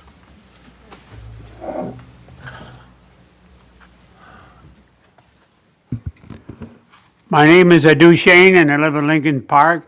And through the chair, I'd like to ask the interim city manager, did I hear right that the city is going to spend $500,000 for a doghouse?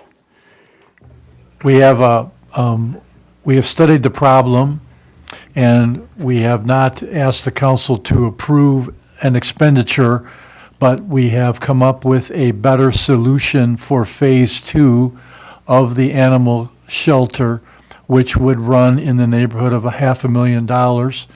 We have money set aside in this current budget for about $200,000. And in other words, another $300,000 would be needed. The city council took our proposal under advisement, and we'll be looking at trying to figure out if we can afford this in a future budget.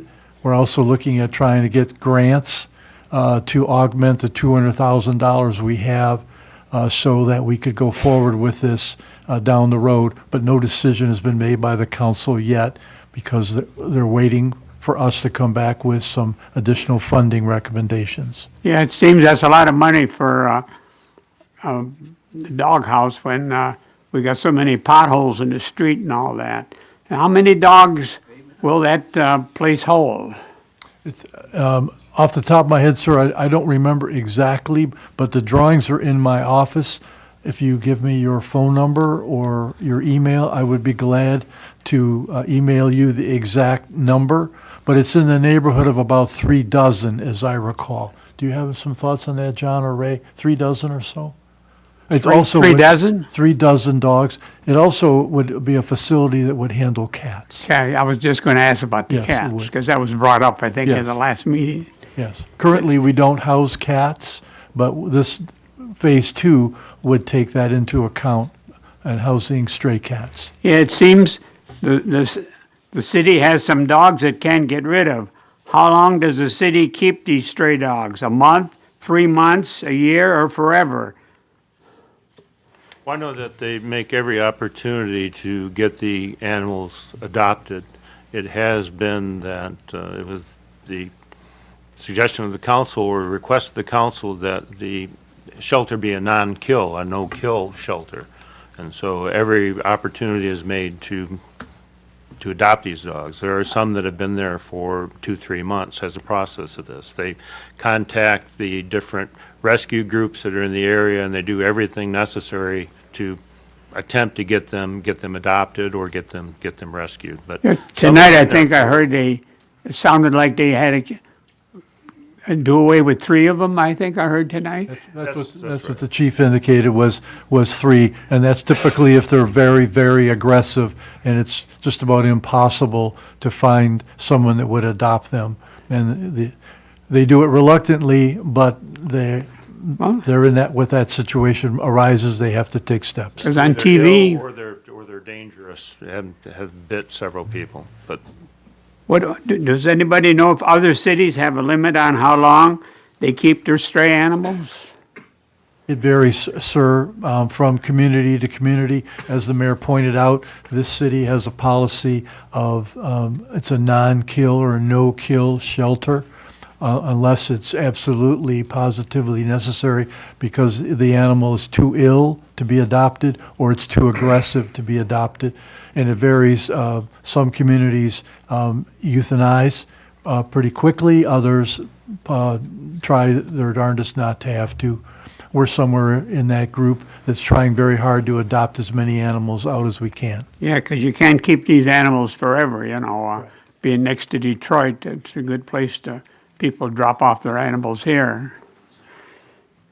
And I'd like to ask the police chief the difference between arrest and giving somebody a traffic ticket. If they're placed under arrest or coming in our custody, you're getting handcuffed, you're going to jail. A ticket, you're just getting a written ticket. Yeah, then you can, where do you pay it at? To court. To the court over there. Yeah, that's what I was wondering, the difference there. Now, you mentioned, I guess, how many arrests you had. Have you noticed there's a difference between the people living outside of the city of Detroit and those living in the city that are renting and the old timers here who own their own house? Was that ever broken down? See if we're getting more people, the renters seem to don't care so much, or? We've said a little bit, but it's just too hard to specifically say where they're coming from. I see, okay. And don't forget to bring your scrap paper to the bins on Cleophas behind the library. Thank you.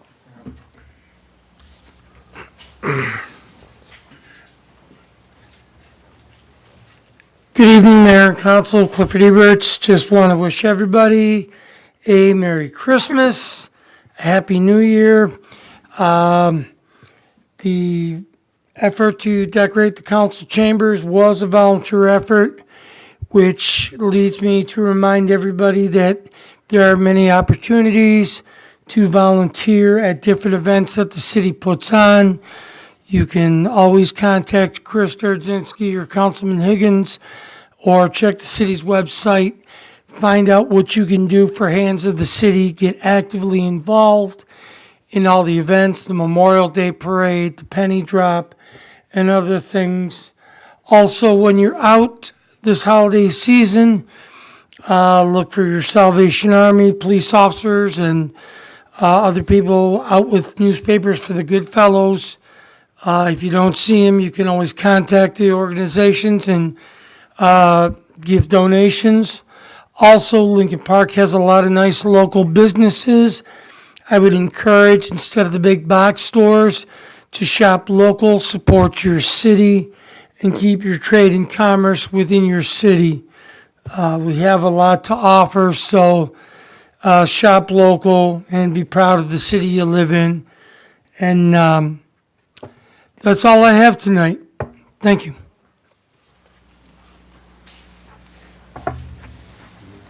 Mr. Mayor, can I give you some information so you can see it? I went down and I had this run up. I didn't know there was this many. Okay. Have to do. You folks wanna? We'll share. We'll share. Okay.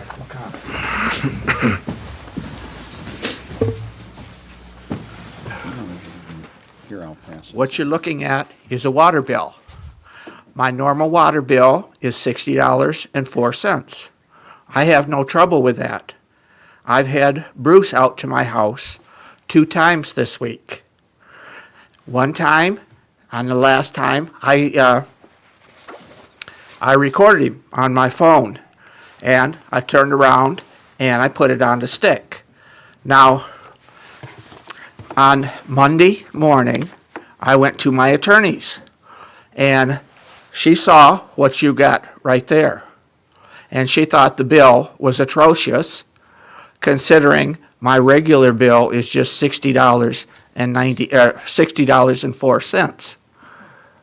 And then I get this one, and they say, you're using more water. I'm a What? I'm a bachelor, and I live alone at home.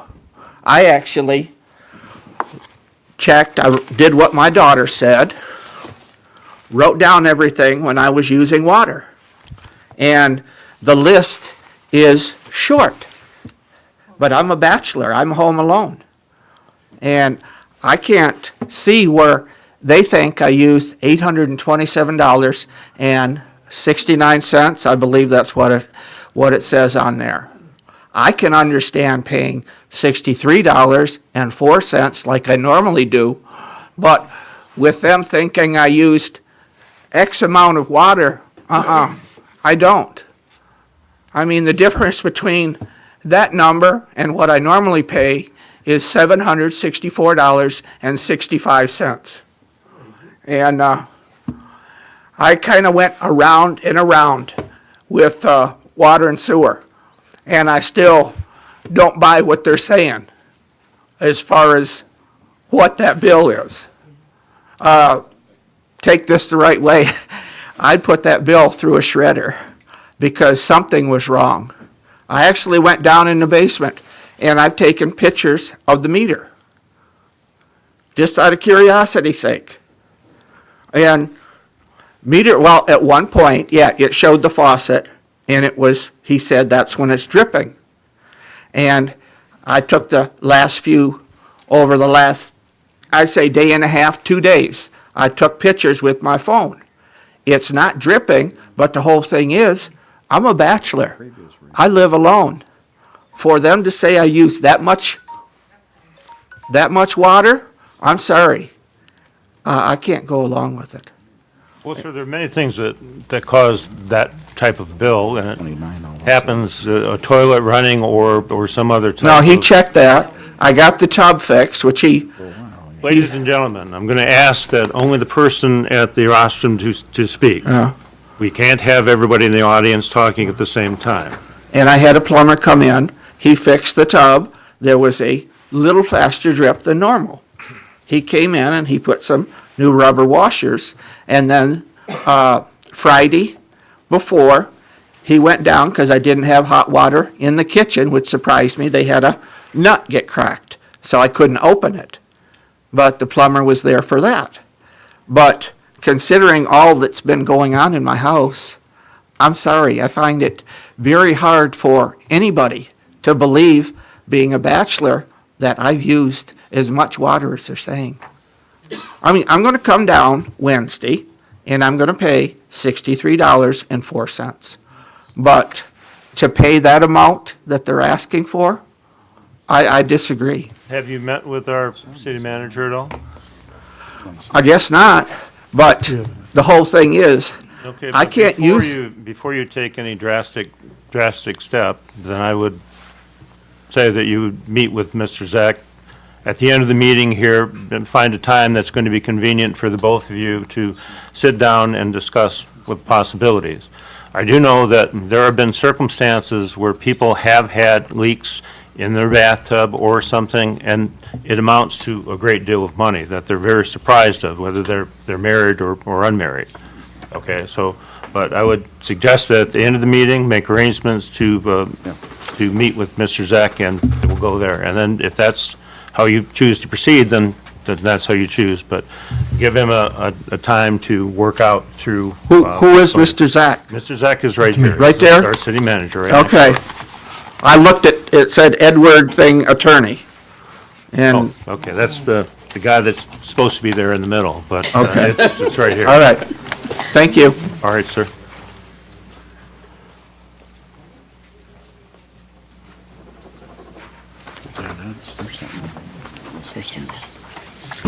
Good evening, Mayor and Council. Chris Darzinski. Thank you to Nicole Kessler of the library for co-hosting with Hands of the City, the Downriver Book and Holiday Fair. And the proceeds from that went back to the city library, and a portion went back to the school library. And there wasn't as many people attended as of course I had hoped for. And we always encourage everybody to please come out and support these community events that we put on as volunteers, because most of these events, the proceeds do go back to help something in the city or something specific. So the New Year's Eve event, the Lincoln Penny Drop at the Moose Lodge, doors open at 7. Gosh, as more and more as we hear about this Detroit Rock City Band, this KISS tribute band, this is really going to be a tremendous thing. This is going to be the biggest event for New Year's Eve that Lincoln Park has ever hosted. $25 at the door. Tickets are available. Also available at Celebrity Silver on the south side of town, Lincoln Town, and at the Moose Lodge. You can, so $25 covers your door and your spaghetti dinner. So that's a very, very cheap New Year's event. And after we pay for the band and the food, proceeds go towards the summer concert series and, of course, the kids program in the summertime. So come out and support the event, and have a great, safe New Year's with us, and know that you're supporting these community and city programs as well. I want to do something a little bit different. The Crossroads Revival I'm planning for 2020. Of course, this supports the food pantry at Blessed Hope, which helps so many people in the city. You would be absolutely astounded at how many people in Lincoln Park are actually suffering from poverty, and of course having enough food. There'll be a planning meeting in January, so as soon as pastors Gary and Crystal Shipling and I get together, we'll pick out a date and we'll let everybody know, and always check Facebook.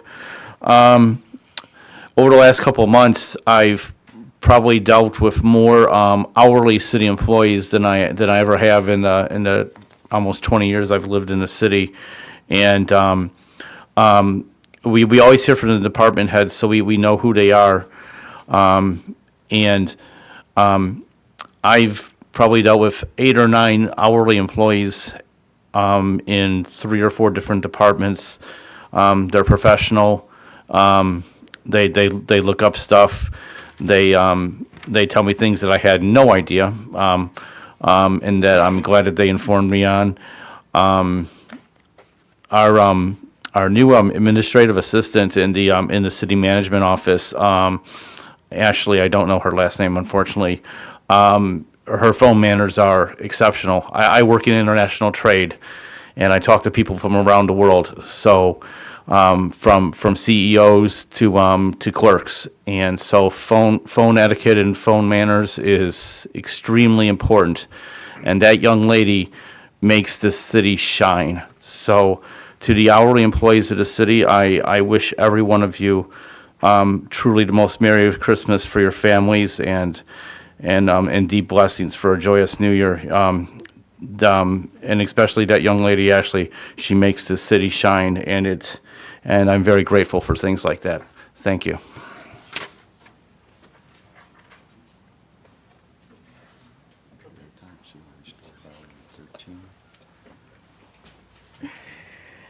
Good evening, Joyce Murray.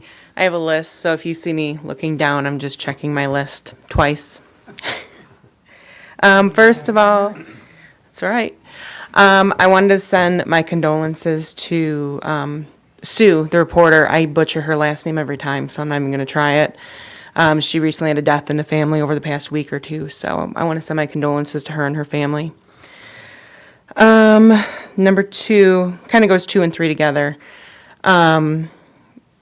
Watching social media, the Residents Lincoln Park page, the recycling numbers might be skewed a bit, because when residents call GFL, they're told they can put glass in their containers, and they can put anything that says recycling in their containers, because GFL employees are not trained on our new wave of recycling. I've contacted Sam numerous times and sent emails. This time, the resident submitted screenshots of the email she received from GFL stating they can do anything that any other city can put into the recycling bins, because no city is different. So I have screenshotted that, emailed it to Sam, Mayor, I also CC'd you on the email, that way you can see them as well. But this is an ongoing issue. Our residents are so confused on what to recycle. It is, pardon my language, but it's a crap show. When you go to GFL's website and you say, look for my community, and you click on Lincoln Park, it doesn't give you what you can and cannot recycle. It directs you to the City of Lincoln Park's webpage, which says recycling coming soon. We've been recycling for 2 months. So this is a big issue that we need to get corrected, because I would hate to see recycling fail because the citizens are not getting the correct communication on what to put in the recycling bin. So that needs to be addressed. The recycling charges were on the water bill that just recently came out, so that was back, I believe, from September. So residents are concerned as to why they're being charged in September and most of October, when most people didn't get their recycling bins till the end of October, November. So through the chair, can we have an answer on that, so that way we know what to tell our residents? Lisa, you had the response to that. Lisa Griggs, Director of Finance. Good evening. We're actually billing in advance for the recycling. So you're paying in advance. So if you were to get a final bill on an account, you would also get some of that back. Okay. So it's set up in the billing system that way as an advance billing. Okay. Thank you. The animal shelter, after our last council meeting, I went on the Residents of Lincoln Park page and posted the information regarding the animal shelter to get feedback from the residents. After all, it's their money that we're spending. So how do they feel? Most people were all right with the $500,000 price tag as long as it included a cat room. That was a must. Must. If it didn't include a cat room, they didn't want it.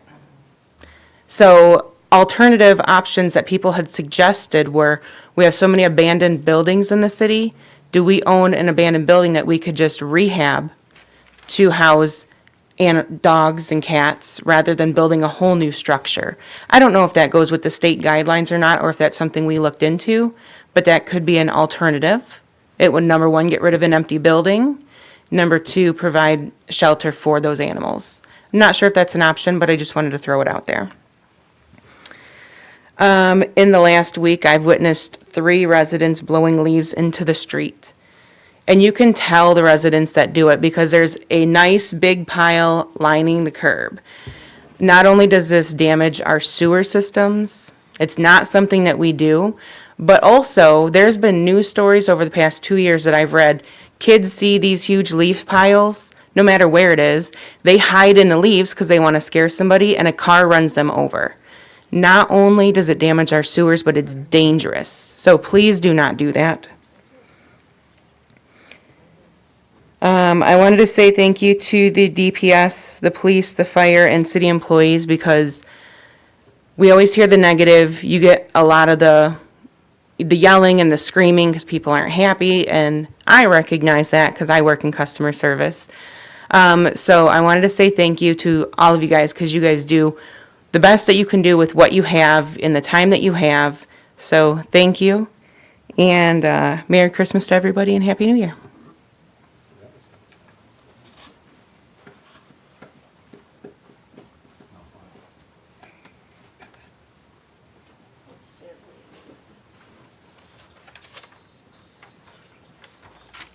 Hi, my name is Shirley, and I'm a resident of Lincoln Park, and I'm here tonight because on August 31st of 2019, my dog was stolen out of my yard. She was out for 10-15 minutes tops to go to the bathroom, and I went to let her back in, and she was gone. So we spent all night looking for her, combing streets, looking backyards, calling for her. We could not find her. Since that time, I've passed out over 800 plus flyers. I've made posters like this that I've put up on the city, in the city on businesses that will let me put it up so it doesn't get taken down. I have put her on every social media that I can think of. And I just wanted to let people know, you know, she's an 11-year-old. She's a German Shepherd female mix. She has a scar on her stomach from surgery from having a tumor removed. And she has 2 more tumors that need to still be removed. I have been searching for her every day for almost 4 months, and I have not found her. So I'm here tonight hoping that somebody will recognize her, and if you see her, I believe someone has her because I've checked the shelters, I've checked humane societies, I have checked everywhere, I still check everywhere. Like I said, I look every day for her for almost 4 months, in all the surrounding cities. And on the social media, I just want to let people know, on the social media pages for lost and found, the animal shelters and stuff, more and more dogs are coming up missing out of people's yards. The posts are getting crazy where people let their dogs out to go to the bathroom and they're just gone. And they're not showing up in the shelters and they're not showing up at the humane societies. And people aren't calling. My dog went missing with a tag with her name and all my information on it. She was registered, and I have heard absolutely nothing at all, period. So I want to just let people know, it is becoming a thing. Watch your dogs, get them tagged, get them chipped, and I'm hoping if somebody recognizes my dog, if you've seen her, if you know where she is, there's a cash reward. Please bring her home safely. Thank you. You can also call the police department if you don't have that number, so. I have. No, I'm talking about people that may know where the dog is.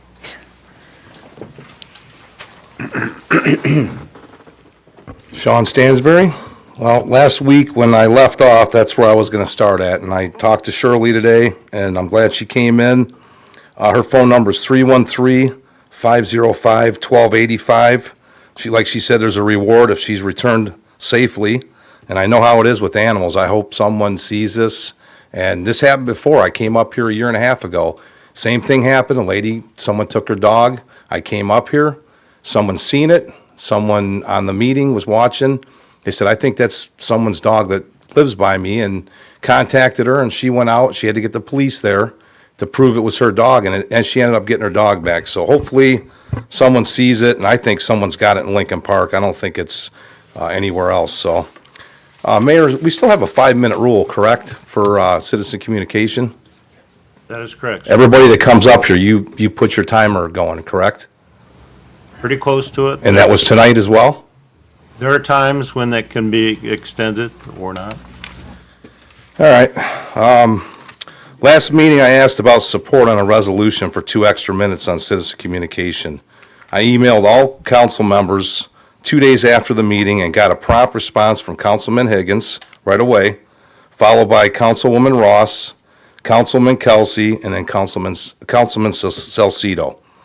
I still haven't heard from Councilman Parkinson or Councilwoman Breeding. I hope to hear from everyone by the next meeting at the beginning of next year. I don't want to talk about it right now. Christmas is coming up, and I just rather wait until, the next year and not get everybody in a bad mood, so. Last Friday, I seen the City of Lincoln Park page posted Happy Holidays. Do we still say Merry Christmas? Is it politically correct, or is it, I just was kind of curious about that. I never seen anything that said Merry Christmas, Happy New Year on the city site. So I'd like to see that maybe going forward. I'm going to say it. Merry Christmas to everybody. Happy New Year. Hope everybody has a good Christmas with their family.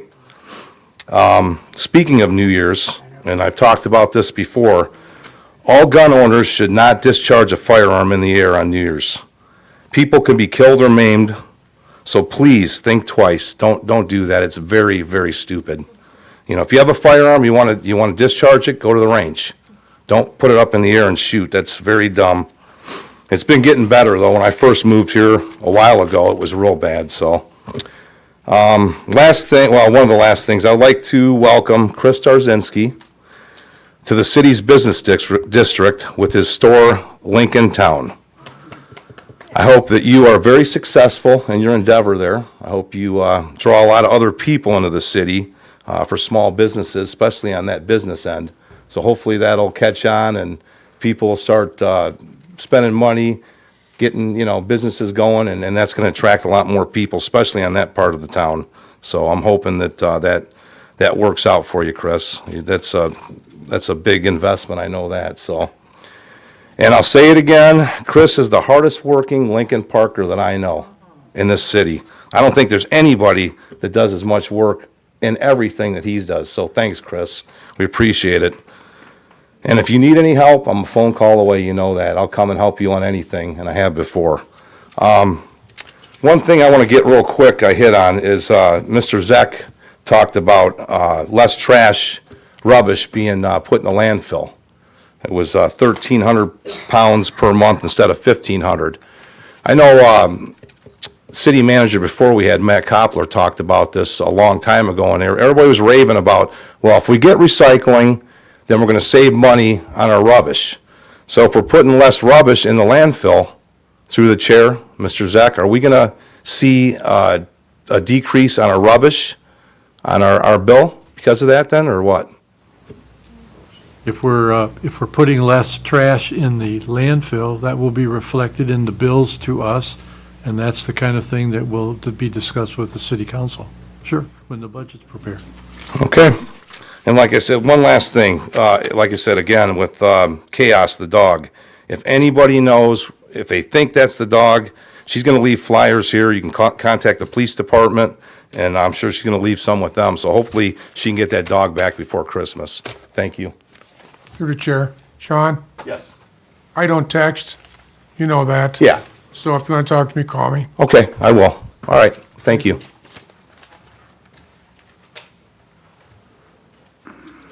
Seeing no one else approaching, we'll go to the oral reports of council. Councilman Salcedo? Thank you, Mayor. Just a couple items. First off, I want to thank Lisa Griggs and her staff, along with Mr. Zeck, on the general fund balance. It's been increasing for the last 3 years anyway, so thank you very much. I know it's hard work. You probably don't get enough praise as you should. In regards to Chaos, I remember this, it was on Facebook, and I actually chimed in. Someone from eCourse, I believe, found a Chihuahua that night that I saw that, and I said, someone in eCourse found a dog, but I never got a reply back. So have you maybe check with eCourse, please? I check with every shelter in all the surrounding areas, all the way from Monroe to all the ones in Detroit, from eCourse, River Rouge. I've gone all the way out as far as Genesee County. Okay, and I hope you find Chaos. Lincoln Town, I was there on Sunday, stop in, bought a Christmas item for somebody. I'm not gonna say what I bought, but they'll be surprised, so stop in and check out Lincoln Town. Cliff Eberts, thanks for the decorations. Thank you for your hard work. If you need help tearing it down, I'll be out of town that day.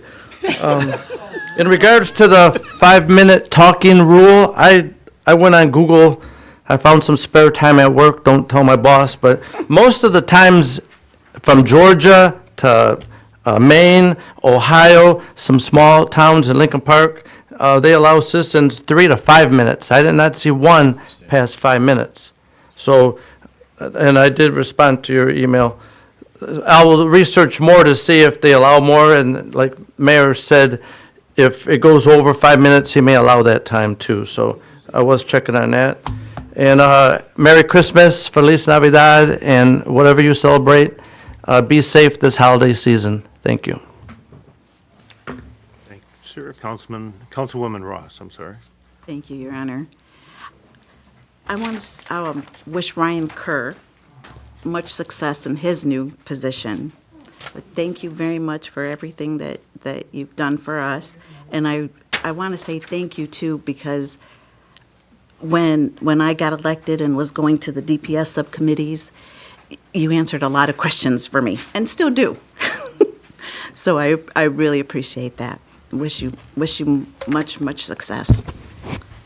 And then just Merry Christmas to everyone, and a very happy New Year. I will be here January the 6th. Councilman Higgins, I'm sorry. Oh, sir, no. Okay. Thank you, Your Honor.